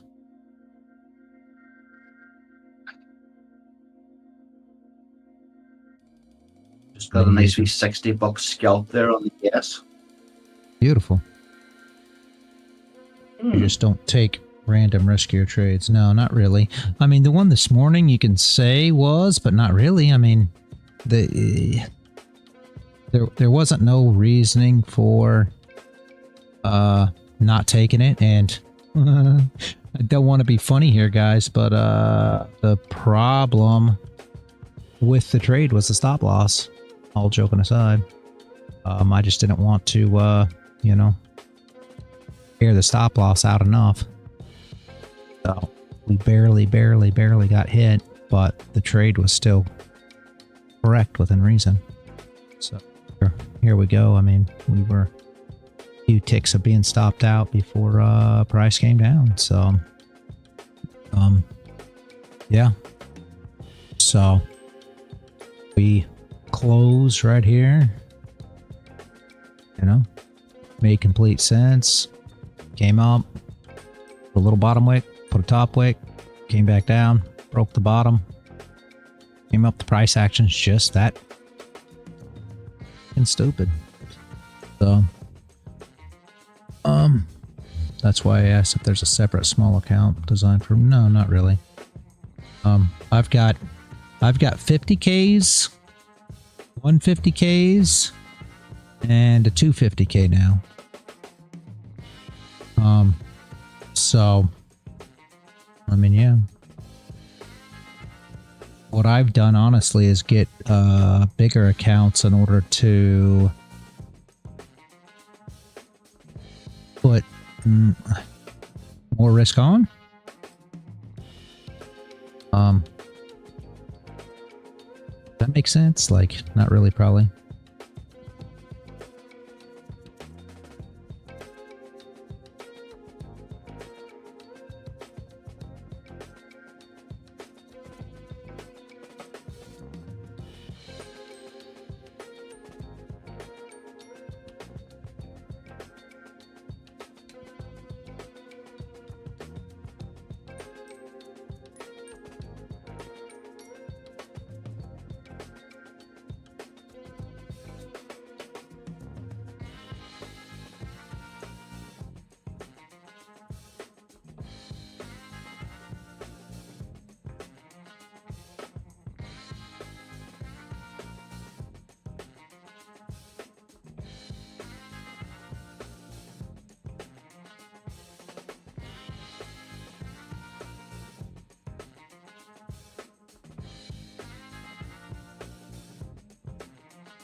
Yeah, Paul, that was all that JJ traded actually. Yeah. He only There must be trades. something in it. If that's, Well, it's there must be a the reason that he picked that. Yeah, I mean, it's in their opinion, the best because, I mean, it's SPY, it's SPX 100, you know, it's the biggest one. So to them, that's the best in their opinion, honestly. From my initial very, very, very short assessment, I think that the stop losses seem to be a bit more manageable than on the Nasdaq. We're not dealing 80, 90, 100 pips. Yep. The stop losses definitely seem a lot more friendly. But with that being said, it's a whole lot more per tick too. Yes, That's the flip side. Beginning to see that. So Yeah, just be real careful with it. Yeah. Just be real careful with it because a stop loss on it is pretty serious. Yeah. You know, Yeah. so I think the one that's the slowest, if you're looking for something that is, and maybe I'm wrong, man poor can maybe tell you, but I think the most manageable one out of all of the, indices is YM, trading Dow, because it's $5 a tick, $5 a point. So each $1 move is $5. Yep. YM, okay. He unmuted, said, yep. Thank you, man poor. I appreciate the input. That was like a boss. He doesn't sound like he's a fan. Well, I don't know. I don't know if he's a fan or not, but that was a boss move right there. He's just like, unmute. Yep. Mute. That's great. Oh, man. Yeah, I have to admit, reality, I didn't actually factor in the cost per tick with the S&P. Yeah. It could have went very much against me. Yeah. But, yeah. Damn boy. I did, but that was 100% a boss move. I can't help it. That was that was great. Oh my jeez.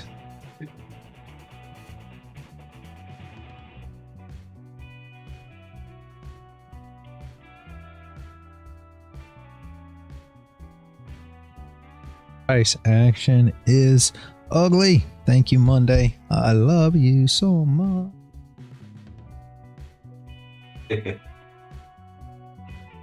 So what else would we be doing reality if we weren't sitting here chatting, having the crack?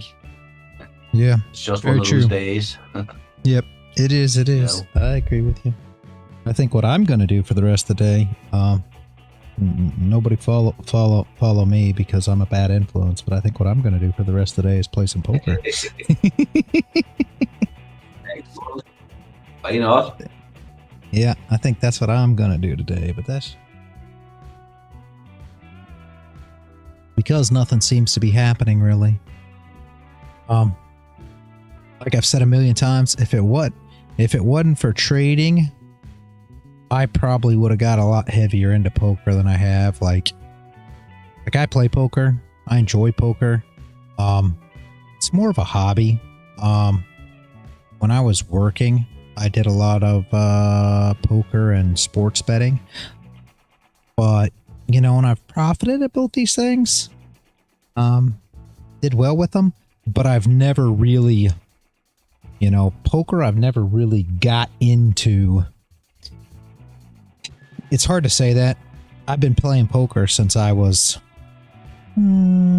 probably, I don't know if it's 21, maybe 22, 23, something like that. So I've been playing poker for a while, but I never got into like a strategy-based system, So, and that's something that you're supposed to do. Like you're supposed to, gamblers easily switch to trading.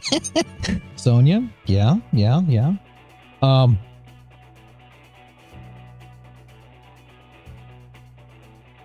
Beautiful. Looks good, man, Poor.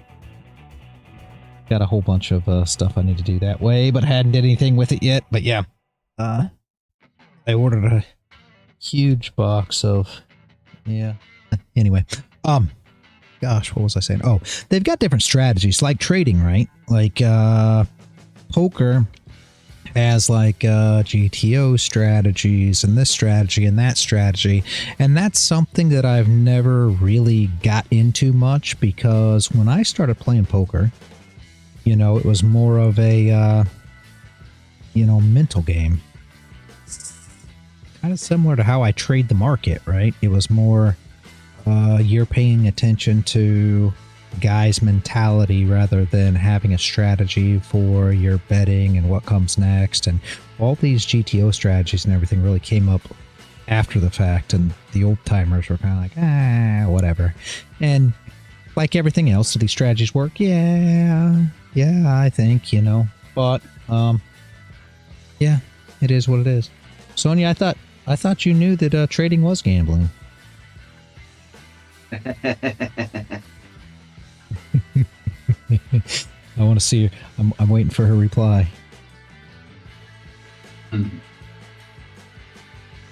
Okay. There's a lot of people that will argue that fact and say no, trading's not gambling. Never understood that, you know. And I'm not trying to say that we're like degenerate gamblers by any means, Sonia. But what I say is that I believe that everything in life is a gamble.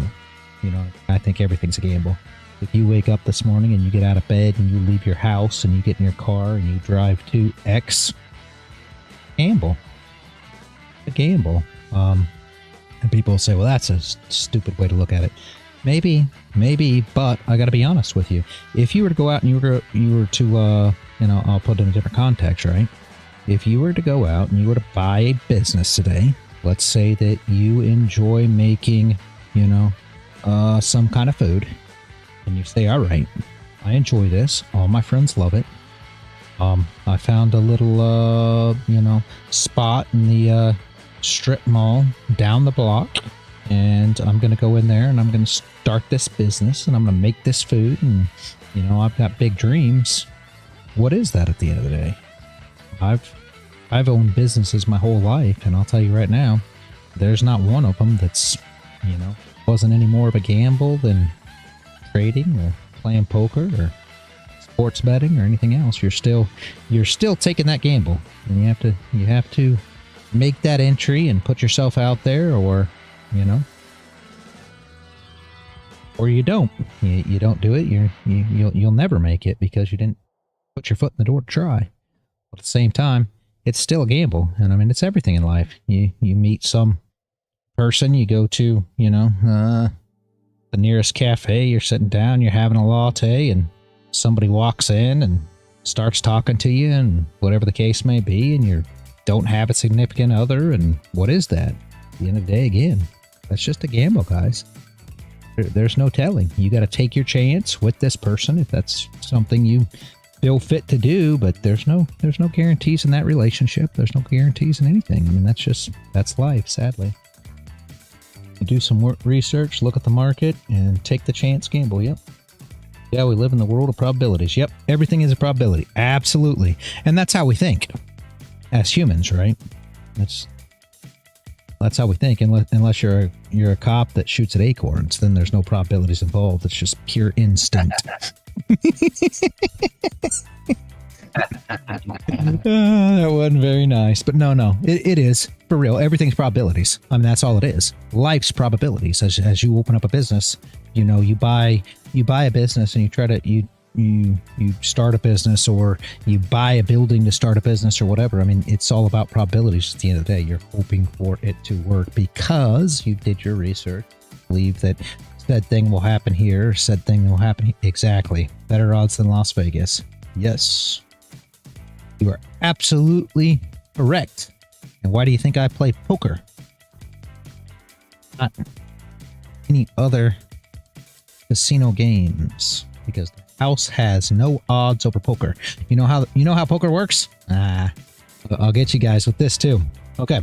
Same thing with sports betting. How sports betting work, guys? I've been over this 100 times. Sports book, bookie, whatever you want to call it. You know, sports book. Even in Las Vegas, you got a sports book, right? How's it work? You get both sides. So one guy takes one side, one guy takes the other side. You pay a vig, which is a percentage of the bet, you know, for winning or losing, blah, blah, blah. You trade. What do? You go to the exchange, your sports book. You pay commission, spread, you know, same as vig. One guy gets on one side, one guy gets on the other side. So the winner always wins from the loser. You know what poker is? Yep, same thing, guys. You get on one side of your bet, another guy gets on the other side of your bet. What does the house do? They give you a dealer and they charge rake. So vig, commission, rake, however you want to look at it. These are all exactly the same thing, sadly. There's no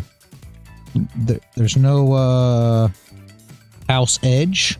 All it is player against player.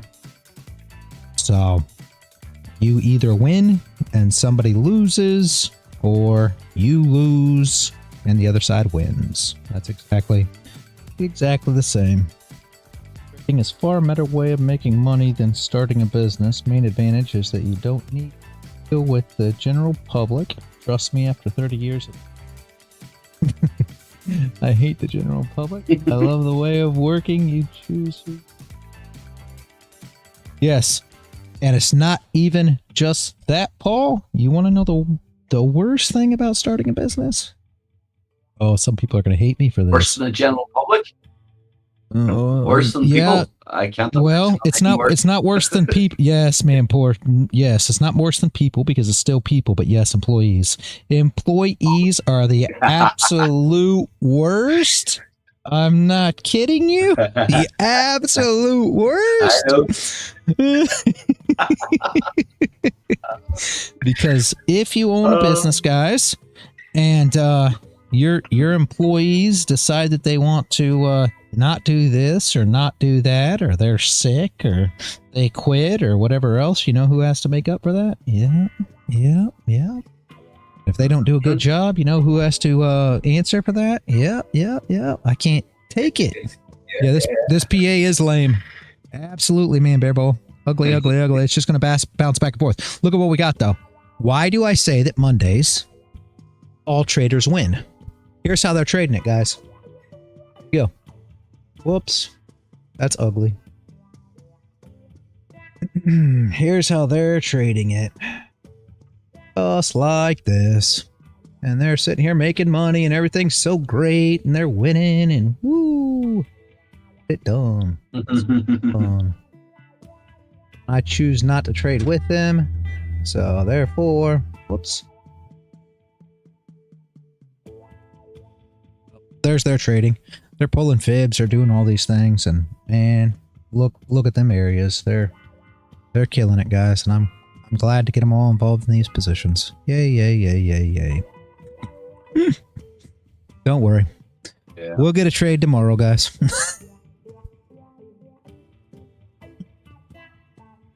As I keep saying, reality, it's important to know when to trade and when not to trade. Normally, I would have been pulling fibs and I would have been getting chopped up, especially on that 1 hour or the 30-minute candle with the massive wick. Yeah. Now falling in the top wick, but that would have kept me involved and would have kept wiping me out. So yeah, like I said, I consider this to be a successful day. Yep. It's about $53. So yeah. Yeah, absolutely. Yeah, eventually they'll get them all stuck here.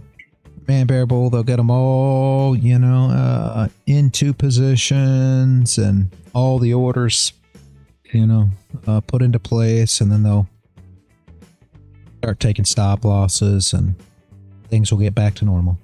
Yeah. But until then, we got to watch this grind fest.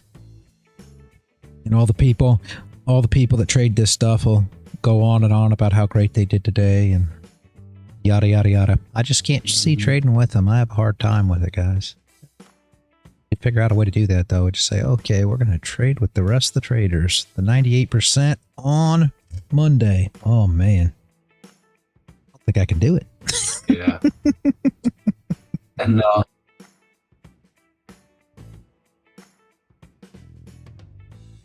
I'm actually beginning to enjoy the candles being built, because you've been talking about it now for so long, and sitting back and watching it, I find it fascinating, because I kind of know now what I'm looking for. And again, all the information that is required, as you keep saying, are in those candles. Yep. So I'm actually enjoying these days where there's not a wild lot going on, because I get a chance to sit and watch and learn. That makes sense. That makes sense. I'm glad you're picking it up. That's the whole thing. That is great. Oh, man, it's brilliant. First time in 2 years I can say I can really feel a bit of confidence. The crypto was grand and I was okay at that, but like you said, we've already had this discussion. I'm happy to be doing what I'm doing now, but it is harder. It's one of the hardest things I think I've ever done. Yep. Whenever you understand it, it's actually quite easy. Realistically, you're just waiting for a place to be hit that everybody's expecting, and then just wait a wee bit longer, and then there you go. That's true. breakthrough of it. But it is true, though. That's what I'm saying. I'm beginning to see this, like, that it's not the complex thing that I thought it was. You just have to be ultra accurate and ultra patient. That's where everybody loses out, self included. But at least I know where I'm going wrong, so that's a good start. Yeah.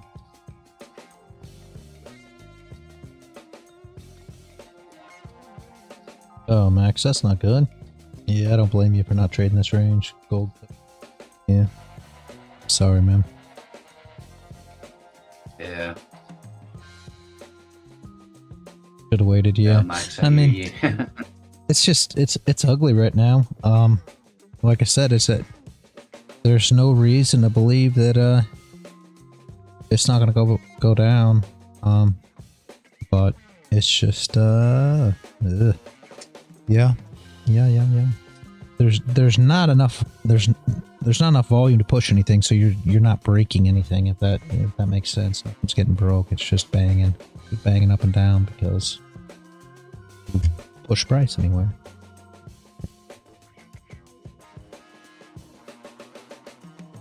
Just kind of banging around.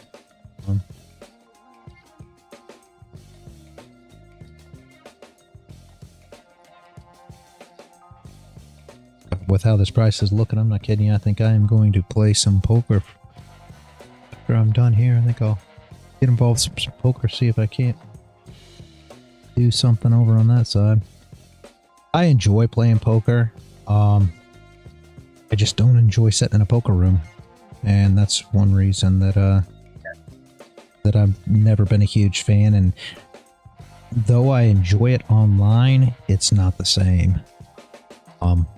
Anybody that's went and sat down at a poker room and played poker in conjunction to playing online, I'm sure they'll agree with that statement. It's just not the same. It's not the same as playing live poker. Being able to see the guy you're playing with, being able to, read what he's doing, and being able to have the confidence that there's not bots on the other side of the table. I hate that too. You always have that in the back of your head. Am I just playing some poker bot rather than playing an actual, player? And again, these are things you got to deal with when we sit here and trade. The same thing. Are you dealing with, are you trading against a bot? Yeah, absolutely. I mean, you could easily be trading against bots. There's all kinds of guys out there running bots. There's algos. There's, whatever you want to say. So obviously you're trading against bots just the same. And when you look at it at poker, you're like, but that sucks. But it's just things you have to deal with. If I would much rather be at a poker room, wherever it be. I like to say casino, but it could be anywhere, right? They got poker rooms that aren't even in casinos per se. But I used to do a lot of that. However, you'll find out that once you're married and have children, not always does your family agree with the fact of, you know, running to Atlantic City for a 24-hour stint in a poker room. They don't care for that stuff much, so those days are kind of over for me now. But there was plenty of times when I was working up in, like I was just talking about before, I was working up in New York. It was pretty bad. One time I ran down to Atlantic City, and I had a truck arriving, and I was supposed to get a truck. It was like Monday morning. I think it was like Monday morning at like 8 o'clock in the morning. The truck was supposed to be there or something. And I ran down to Atlantic City, and I'm not kidding you. I ended up staying in Atlantic City like 28 hours straight in the poker room. And I made it back to New York to meet that truck just in time. Hadn't had no sleep. Been playing poker. I was like, oh man. But these were days before I was married with children, so makes a big difference. What site do you use for Maybe poker? we should call you Al Monday instead, really. Yeah, yeah, I don't know about that. Bovada Love that show. is what I use. See you later, Max. I missed you. Love him too. He left before I... Bovada. It's bovada.lv is what it is here. I don't know if it's the same on same over there, Paul. I don't know if you even can get that site or not, but Bovada's where I play poker. I use Bovada and Bet Online. Yeah. Okay.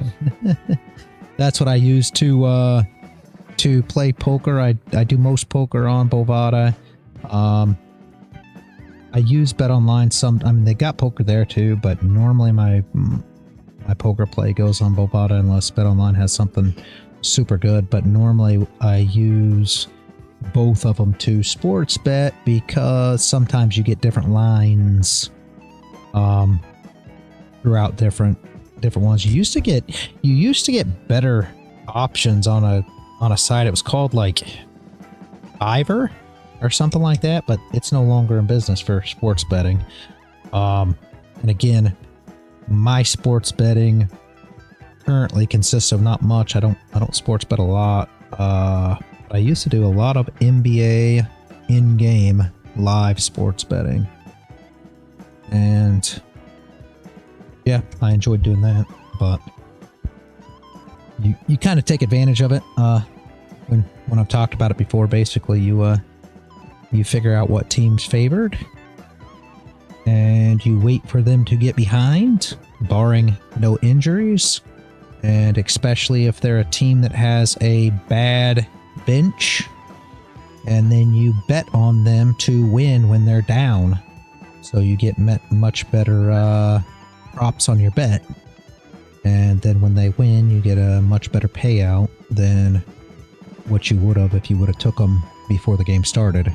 And essentially that's what I took advantage of. So essentially, like you take a team and they're supposed to win by X amount of points, so therefore pre-game they're minus 500, which means basically you have to bet $500 in order to get $100 if they win, right? And then what I would do is I would go in game for live betting, and I would wait until they got behind, because normally these are teams that don't have great benches, so that means that their star players are super good, but their backup players, their relief players, are super bad. So at any point in a game they can get behind because their bench players aren't that great. However, their star players are good enough that they will come back and kill that game. So coming into like the third quarter of a game, essentially they will pull out their star players. They'll do it once right before halftime in order for their star players to get a rest, and a lot of times they'll get close to, being even, and you're still going to be plus money at that point, so you're still going to have to bet more money than you make. And then come about the third quarter in a basketball game, they'll pull the star players out again, And at that point, normally is the time that the other team will get up and they will start winning. And once they start winning, then normally you can get, plus money on your team. So essentially now, instead of being a minus 500, they're a plus 200. So for every $100 you bet now, you get $200. And you bet them once you get to plus money, and then obviously they're going to win the game. I mean, almost always they're going to win the game. That's the whole point. That's why they were such a, favorite in the beginning. But live game, you can take advantage of those swings in the game points, basically. And that's how I used to always do it. Basically the same way we try to manipulate the market. It's not that much different. Getting better value on your money. There's a while up to that. I didn't realize there's so much to sports gambling, because I'm not really a gambler as such. Says here trading on the Nasdaq, but when it comes to all that element of stuff, there's a lot of confidence, as they say. Well, yeah. Well, it's the same as everything. When you use the word, just like Sonia did earlier, and just like you did, sports gambling. When you use the word gambling, everybody just has this thought process in their head that it's just, it's just a gamble and there's nothing to it. You just pick a side and you bet it, and that's just what it is. Just like when you flip a coin and you say heads or tails.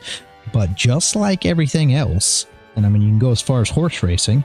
My wife used to sit there and handicap horse races for the longest time. She did really good betting on horse races. She actually started studying how they did it and this, that, and there's a science to that whole thing too. I can't tell you any bit part of it because I know absolutely nothing about horse racing. But people think that you just, you bet on your team. Normally it's your team. And that's the worst thing you could ever do. If you ever want to sports bet, you definitely don't want to bet on your team. I'll be honest with you. That sounds dumb, but you don't, because what's the biggest thing that'll kill you in trading? What's the biggest thing that kills you? Your emotions. And that's exactly what happens when you try to bet on your team. It's emotional at that point because that's your favorite team. You got to be completely unemotional in what you're doing. And there's plenty of people who make their living and do very well. They're professional sports bettors. At the end of the day, they've found a system or a strategy. We call it strategies in trading. So you can call it a strategy. In sports betting, they call it systems or this, that, the other. And they use this in order to give themselves an edge, just like we do in trading, in order to bet sports. Same thing happens when you play poker. All these things are honestly the same. That's why I compare them all the time. If you have an edge, if you're working a system that is to your advantage, it's all the same thing. At the end of the day, like Sonia say, somebody said sophisticated gambling. I think it was man 4 either way. You're gambling with an edge, if you want to call it a gamble. I guess everything's a gamble, but really, like Sonia said, it's just probabilities. And that's what you're doing. If you know two teams, just for instance, and I mean, I don't know, I'm sure you don't really watch NBA anyway, Paul. You probably watch like soccer or something, right? No, I don't watch any form of sport. You don't watch any? But okay, I know all about it. Okay, well, anybody who has an idea of what teams are. I know a lot of guys that aren't in the U.S. They normally watch soccer or football, as they call it, whatever. That's the only reason I said that. But what team is what. You know which team's better and which team's not. And when you go to a sport book or a bookie or however you make your bets, and you see that the team that's favored, right, is the team that you believe is favored, okay? Now, there's a lot of different ways that people do this, but just in that sense, you say, okay, this team's the best team. They're playing a team that's a lesser team. And then in game, you can take advantage of what you thought was the best team and getting plus money on your bet that's absolutely amazing. And that's why I bet in game. But like on football, when I do my football betting, essentially what I used to do is I used to do my lines every single week. So essentially before the week started on Sunday night, you know, after all your games are over, the week started, what I'd do is I would sit down with the wife. She'd write all the teams down. Okay, who's playing who this week? And she'd ask me for my lines. So essentially what that is, okay, the Chiefs are playing the Broncos. I believe the Chiefs are going to win by, you know, the Chiefs are playing the Broncos in Denver, and I believe the Chiefs are going to win by 9, right? And she'd ask me this for every team that's going to play this week. I would give her, you know, what my lines are on each team. And basically what you're doing is handicapping it yourself. Now you go in and you look at your sport books and you figure out what game you can take advantage of. So essentially you think the Chiefs are going to win by 9. You go to all the sports books and all the sports books say 9 except for, you know, one that says the Chiefs are only going to win by 7. Well, that's touchdown. So now you go and you place your money on that line because you're in agreement with all the rest of them, and this one's a little different. So therefore, you take it. And the reason that that one's a little different most of the time is because they have more Denver fans betting, and they have to be on both sides of it, right? So if more Denver fans are placing their bets, then they have to move the Chiefs down in order to get more Chiefs on it because they need their books level. Just like I've always said, they have to make sure whoever wins that their books are level at the end of the day. What's up, Mr. Bio? Hey, real, check your DMs.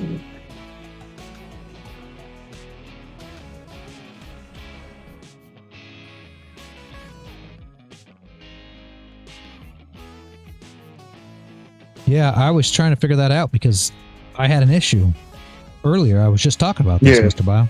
I tried to take a trade, got all messed everything up. Yeah, don't trade it all. Don't trade it all. Well, I already did. Sadly, Don't trade. Just don't trade like until like they confirm it. Just don't trade it all. But yeah, I already did, and it messed. I already had a mess up. We've been having other mess ups. All right, don't trade on Rhythmic, guys. Wait until. Or, I mean, trade at your own risk. Let's put it that way, guys. I'm not going to trade. I'm going to wait. I'm going to go play some poker once we're done here. But I hope that makes sense, you know, for the sports betting side of things. It's not just Rhythmic, it's Trade. Oh, it's Trade 8 too, guys. Okay. Yeah, I didn't know. Yeah, it's a wide spread, so like Top Step has it, and everybody has it. Oh, wow. Okay. So it's not just an Apex thing this time. Well, I was only trying to mess with Apex this morning, so yeah, I got messed up on a trade, so we'll see. Anyway, they should restore it.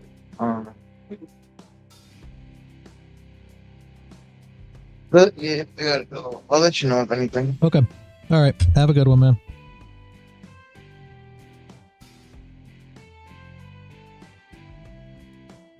But yeah, hopefully that makes sense to all the stuff with. And again, I only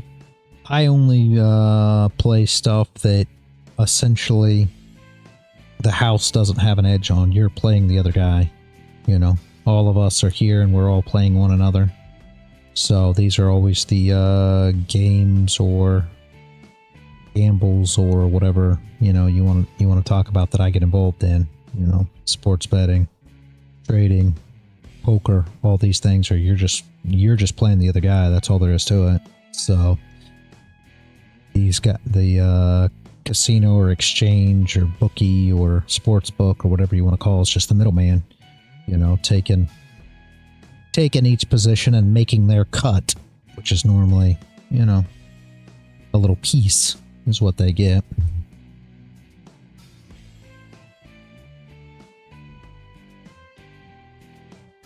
Don't know how we got to talking all of this, but good conversation, guys.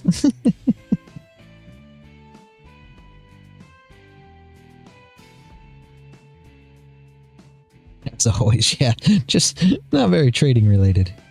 But yeah.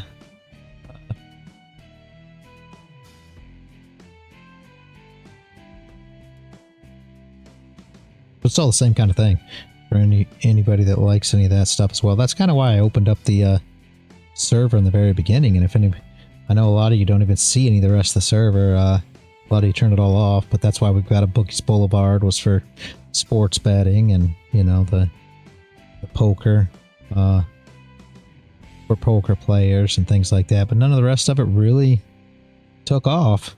All been mostly the trading side, which is fine. Don't get me wrong. It's just that's why I opened it with everything, was try to get involved in all the different stuff. And I don't do any. I haven't done any sports betting in a long time, and I only play poker here and there. So.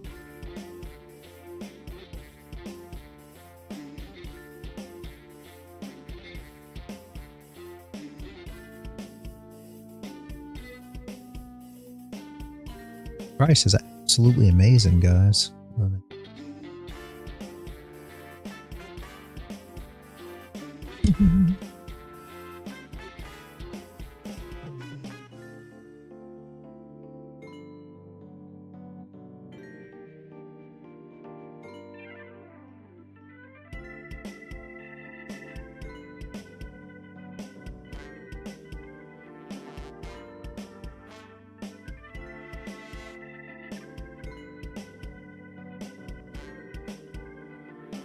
Poker soon.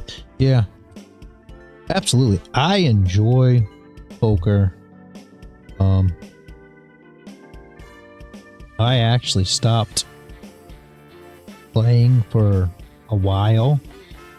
Not recently, but years back when I swapped from live poker to online poker.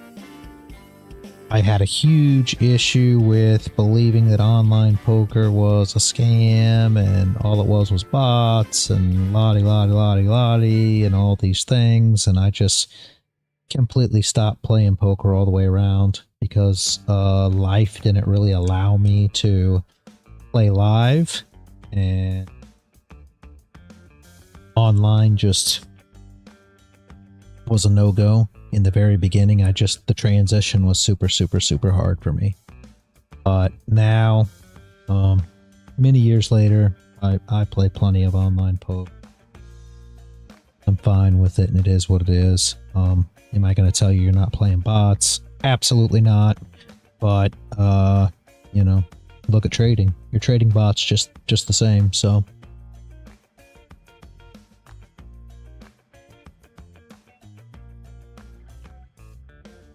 Yeah. Well, the nice thing about poker is you can sit here, and I do this. You can sit here and you can put your hands up and get. Of course, you guys don't know how I play poker, but I play poker about the same as I trade, right?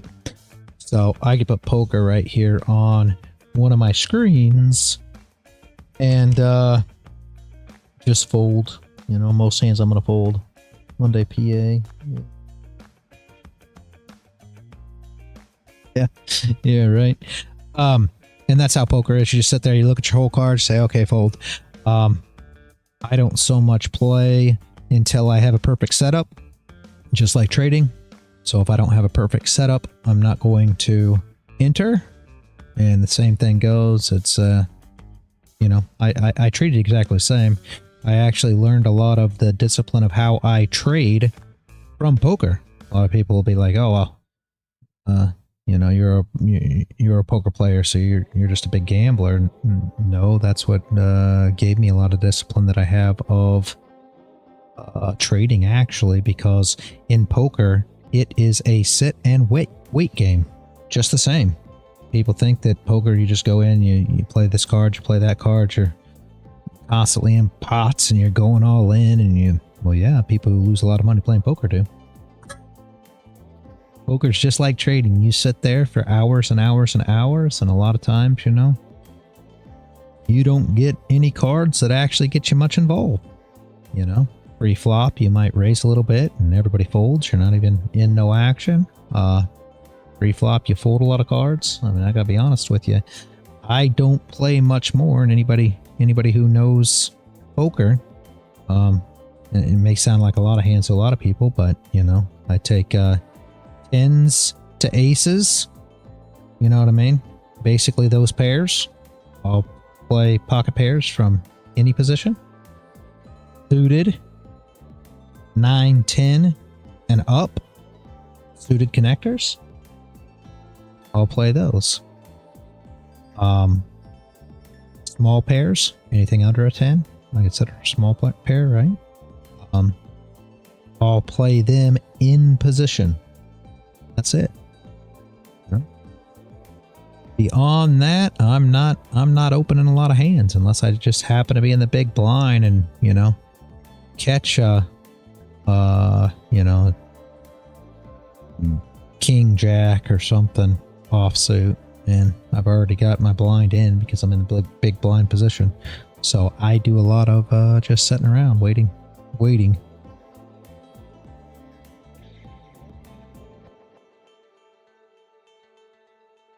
I used to play a lot of tournaments. Did really well with them, but I play a lot more cash games nowadays because you never know. 2-7. You're playing the 2-7. Oh, stop. It's funny. It is funny though. I gotta tell you, I think everybody has their hand, Man Bear Bull, and for years I played 3-6. I know that sounds completely absurd, but that was my hand. I used to go to the casinos and, you know, play in the poker rooms and everything else. Yeah, 2-7, Paul. That's the Bronson, Doyle Bronson. The 3-6 was really, it was my hand. For whatever reason, it was just my hand. And I thought this the other day. I'll give you a hand that I played on Saturday. And Saturday I did really well. After this initial hand that killed me, right? I was way up. Had guy completely covered. And I get pocket queens. Okay. Pre-flop. Now listen to this one, Man Bear Bull, because you understand. Thought it was 10-2. No, it's 7-2.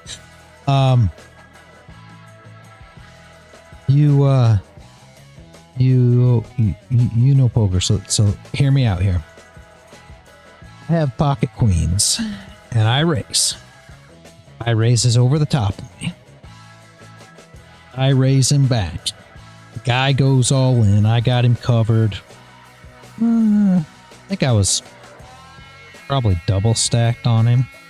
So I completely have him covered, right? So I'm sitting here thinking, I'm like, man, what's he got? Kings or aces, right? Pocket kings or aces are the only thing that's got me beat. I'm not going all in on this. So my pot odds aren't horrible with queen, and you think about this for a minute, right? Even kings and aces, even though probabilities, you know, pocket kings, pocket aces is still a wee bit better, you're still not completely crushed, right? At the end of the day, an ace comes, king comes, queen comes. It is what it is. Pot odds are good. So I'm like, yeah, from a value bet perspective, I'm like, yeah, I'm going to call this guy, right? So I call him. Again, like I said, I had him covered by a lot, right? And he turns over, and I'm not kidding you. This guy turns over 8-6 offsuit. I'm like, this guy's got to be out of his freaking ever-loving mind. Are you kidding me right now? I'm like, I got this guy crushed, right? You're never going to believe it. This guy caught a freaking straight as the board came. He catches a straight and doubles up. I'm like, you son of a bitch. So, I always think maybe some people have these hands, and obviously I don't know the guy. Some online guy. It is what it is. You think to yourself, do these guys have hands that particularly they play regardless, and they just seem to get lucky with them. For me, that used to be 3-6. I don't play it no more, but I used to play 3-6 quite religiously. I mean, I wouldn't have did an all-in on it regardless, but I used to a lot of times catch straights and full houses with 3-6, which just didn't make any sense. None at all. And it seemed to always win. Again, if I could limp in, I'd see it and I'm like, oh, I got to limp in with this one. So I think sometimes you just got that hand that works for you. Again, that was back when I played. I used to play a lot. Like, when you're in, well, lots of different states. I used to travel around all over with my distribution company, right? And New York's one of the best ones.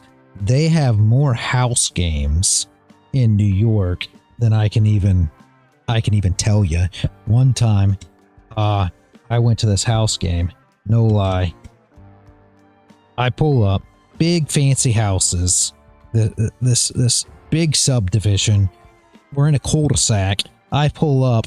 There's cars parked all the way down this cul-de-sac. I mean, this place is packed. All these people showed up to this game, and I don't know any of these people. I'm not from here. I just got invited to a house game, and I'm thinking to myself, are you out of your mind right now?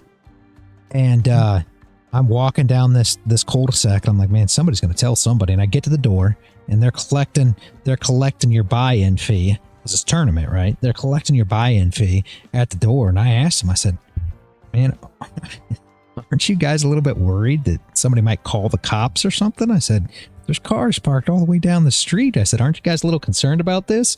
Guy says, oh, it's okay. He says, this is the sheriff's house. I was like, you have got to be kidding me. I felt safe for once in my life. I felt safe at the sheriff's house. Oh, Excellent. It was amazing. I think I took like third in that tournament that night. It was good. It was good and bad all at the same time because I ended up there. Oh, I played until like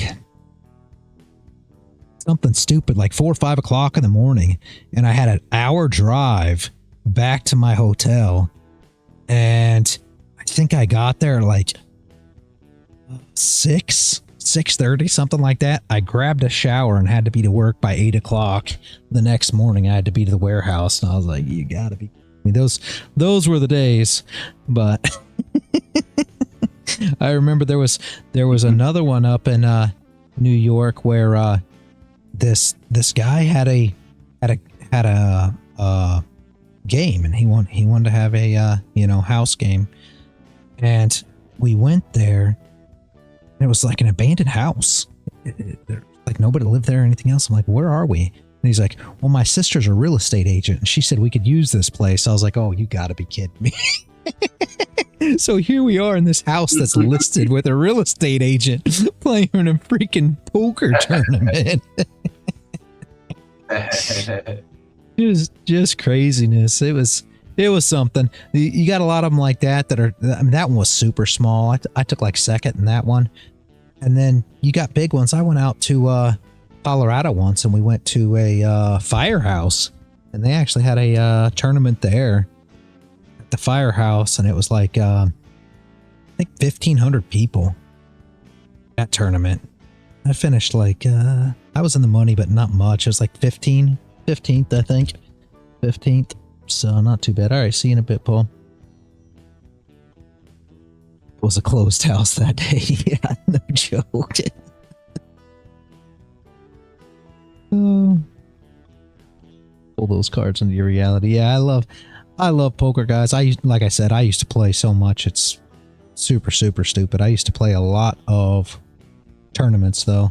I'd play cash games now and again, but I played more tournaments. Today, I play more cash games.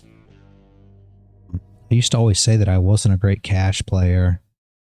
I had that buddy that I played with all the time. He was super, super aggressive. The one I told you guys about last time, and I learned a lot from him.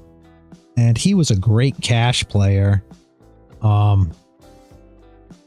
He He had an issue though, because what he would do, he actually went with me to Atlantic City that day. And what he would do was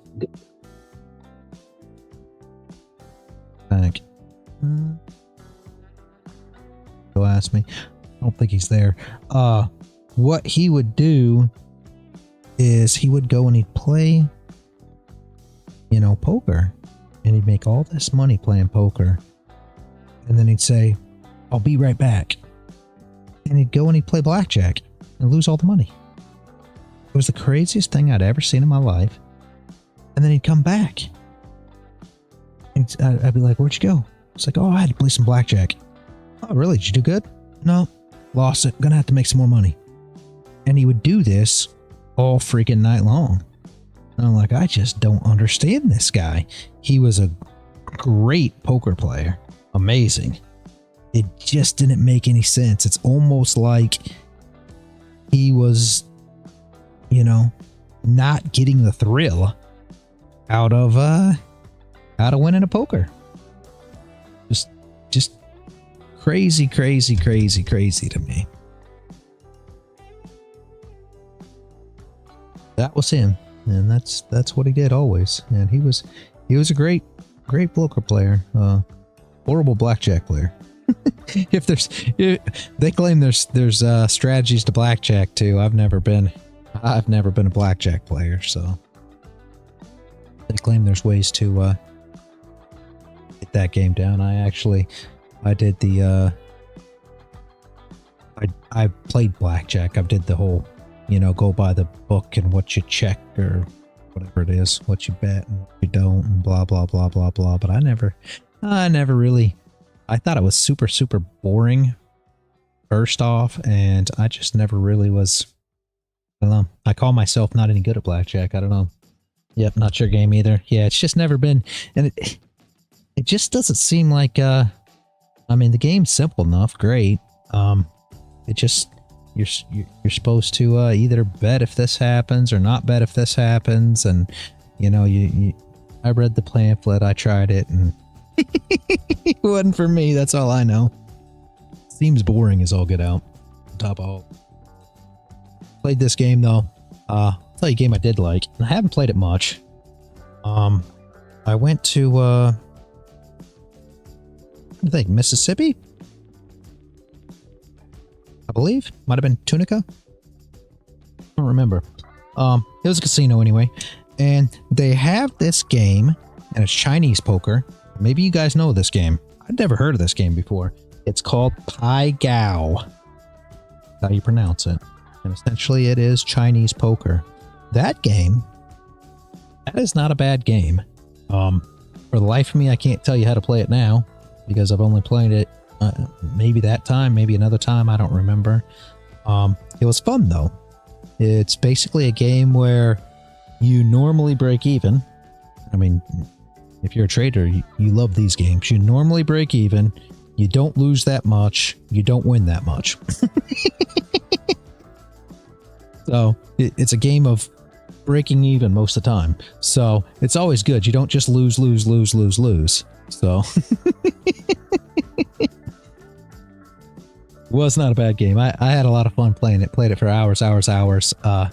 Made a little bit playing it, not a ton, but the whole thing was so fun playing it because you weren't just, you know, feeding the casino the whole time. It was very different. Don't for recovering gamblers. Yeah, right. But if any of you ever get anywhere where you can try Pai Gao, go ask them how it's played. I really don't remember. It's been years ago. But I remember enjoying the game.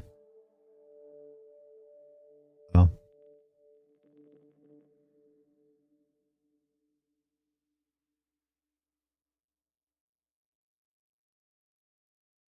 Already noon, guys. Has anybody got any questions? Any thoughts? Any ideas?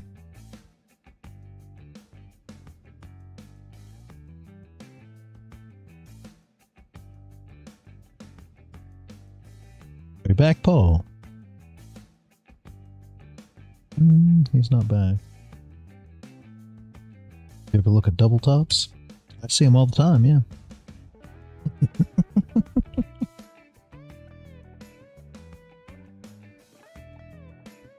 Oh, I need to send you that stuff. Bearable. I forgot. I will, what I got real quick before I go anywhere.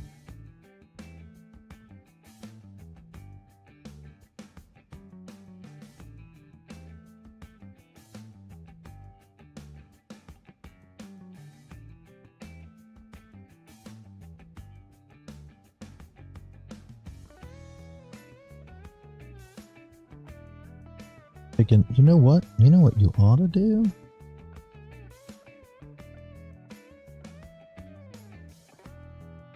Well, I've got a lot of stuff for that.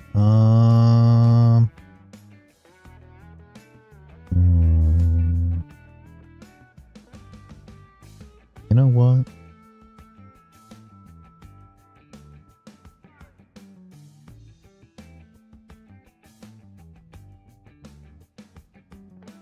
Hey, Bear Bull.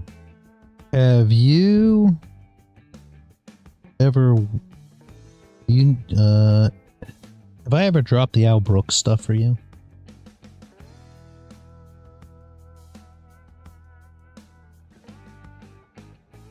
You know Al Brooks? Have you heard of him or no?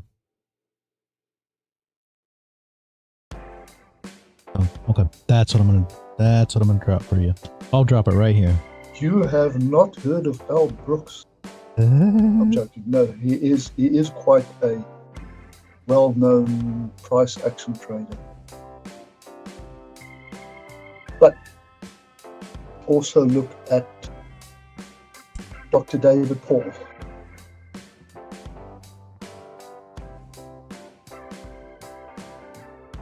I have any of his stuff. Let me just find one of his. It's actually a tribute video to him. Yes, Dr. David Paul.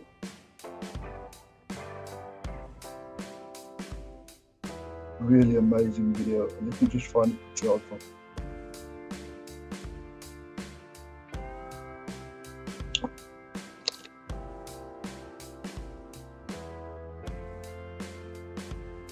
Even if you don't take anything away from it, just watch the video and see how he traded.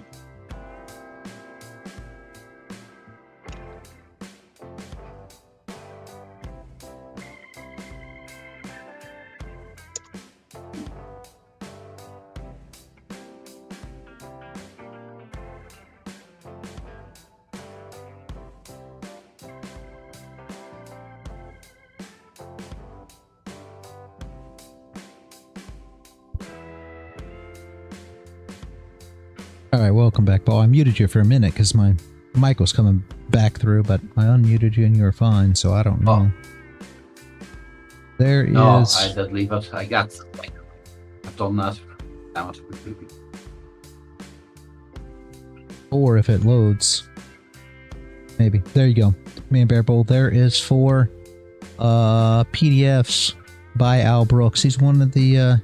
he's a great price action trader. That's what he trades, is like what you're talking about. Candlestick patterns, double tops, things of this nature, if that's what you're really looking at.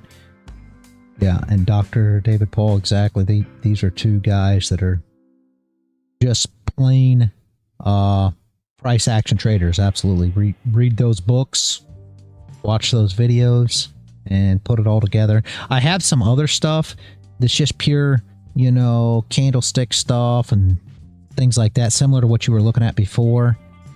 But I think you've got the basics. So a lot of it's more like the Candlestick Trading Bible and stuff like that. I mean, I've got that stuff too, if you want to get, you know, but that stuff's very, very basic. You know what I mean? So I think you probably, the Encyclopedia Candlestick, stuff like that, I think you've probably got the majority of that already, you know, down. So Dr. David Paul and Al Brooks are going to be the next step of, taking that and applying it to a chart and getting proficient at it. So I think both those will be things that you will enjoy. Both great people to, for sure. So the best thing that Dr. David Paul said, and I'm still trying to do that, is when you do an entry and you set your stop loss, stop and put your entry where your stop loss was supposed to be. Yep. And I'm still trying that. Still don't have Yep. I mean, it comes down to trading stop losses like you say, reality, but Yep.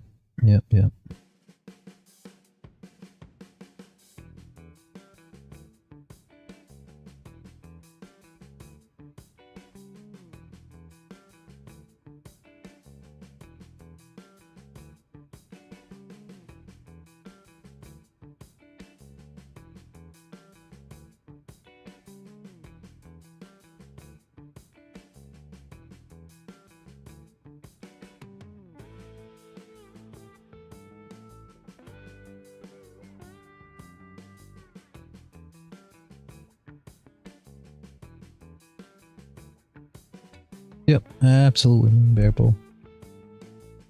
All right. Does anybody have any questions today? Thoughts, anything?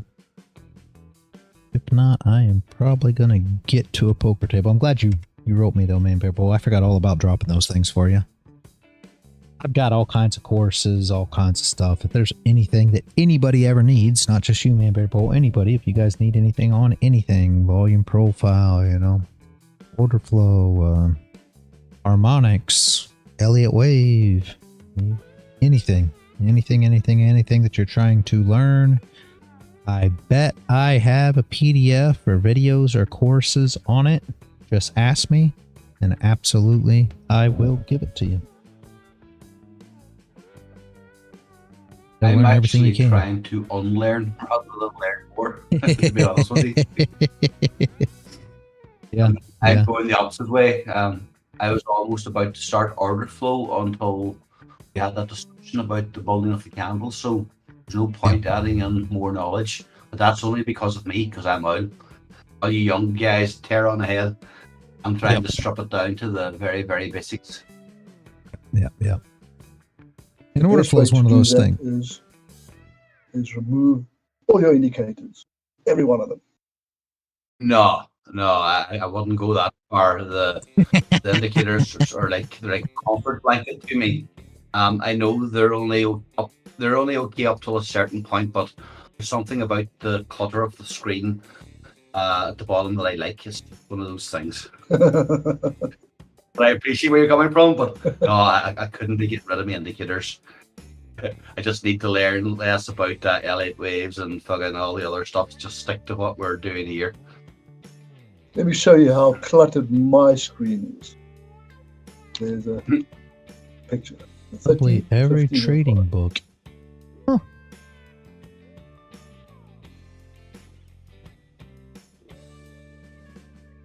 Probably every trading book?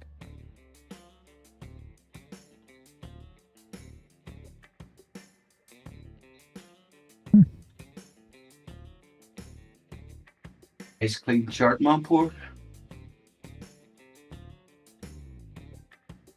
Nothing much more to see anyway. Well, not today anyway. I'll switch everything on. I'll show you what mine's is truly like. I've only actually showed you a little bit of it. This is what it truly looks like. Let me see here. Very nice, Sonia. Yeah. Okay, it's not on here. There's Very poor isn't spared. Geez, I will show you my hour chart though, because that is a little more complex, I say, but you'll see the colors of those candles are wrong-ish, but you have to understand them.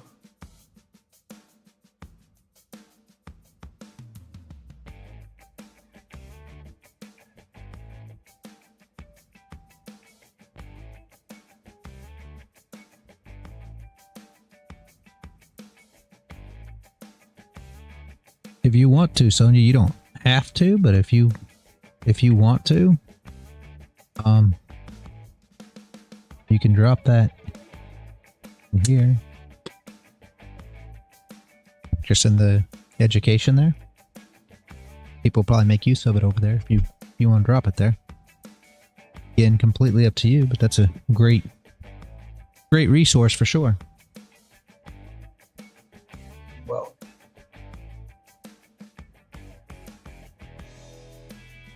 that is a lot of books.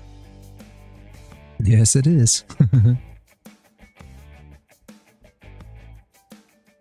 Is it possible to organize a table reality of poker where it's just literally only the guys on the server? Or do you have to go into one of these sites and just take whoever comes?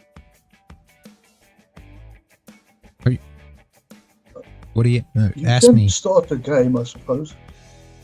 Yeah, are you asking if we could just do a invite game? I people. can. Yeah, Poker Ah. Now.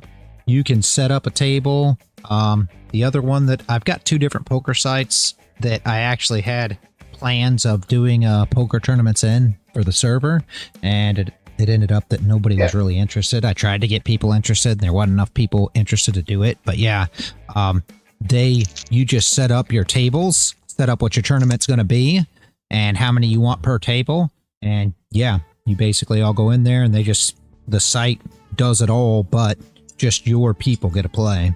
So you can set up a tournament with, say, 100 people, and they just, blinds go up every, half an hour or whatever, and what your tournament style is going to be, and then people just go to that link, and everybody just plays.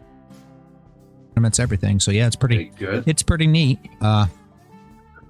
But nobody ever got, we never got enough people that wanted to be involved. I wish we would have. Some of the guys love poker in the server. Crypto Bum, he actually went to the WSOP a couple times now in the last 6-8 months. I mean, he loves poker, but I just can't get enough interest from a lot of the people. I don't know why. I assume that it's maybe not as popular outside of the US. I don't know. I'm confused. I don't know.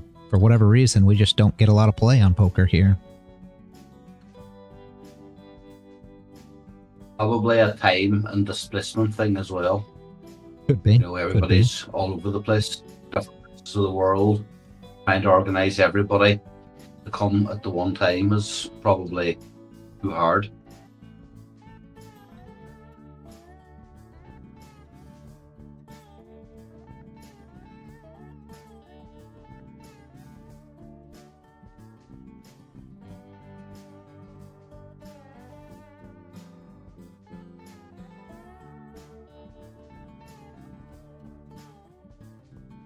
All right, guys. Well, I think I'm going to pack it up and head on.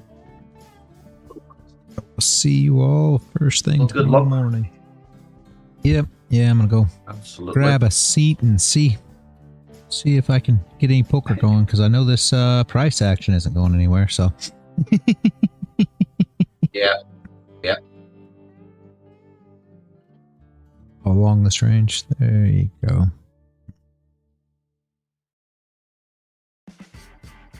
All right, Sonny, have a good one. Man, Bear, Bull, Paul, Sonia, and Manpour. Have a good one, guys, and I will see you all. Oh, that Echo, you're here too. Gosh dang it, you have a good one too. Cheers. Good luck with poker. Thank you. All right, have a good one, guys. See you all tomorrow. Thank you, Reality. See Yep, you tomorrow. thank you guys for showing up. See you all later. No, thank you.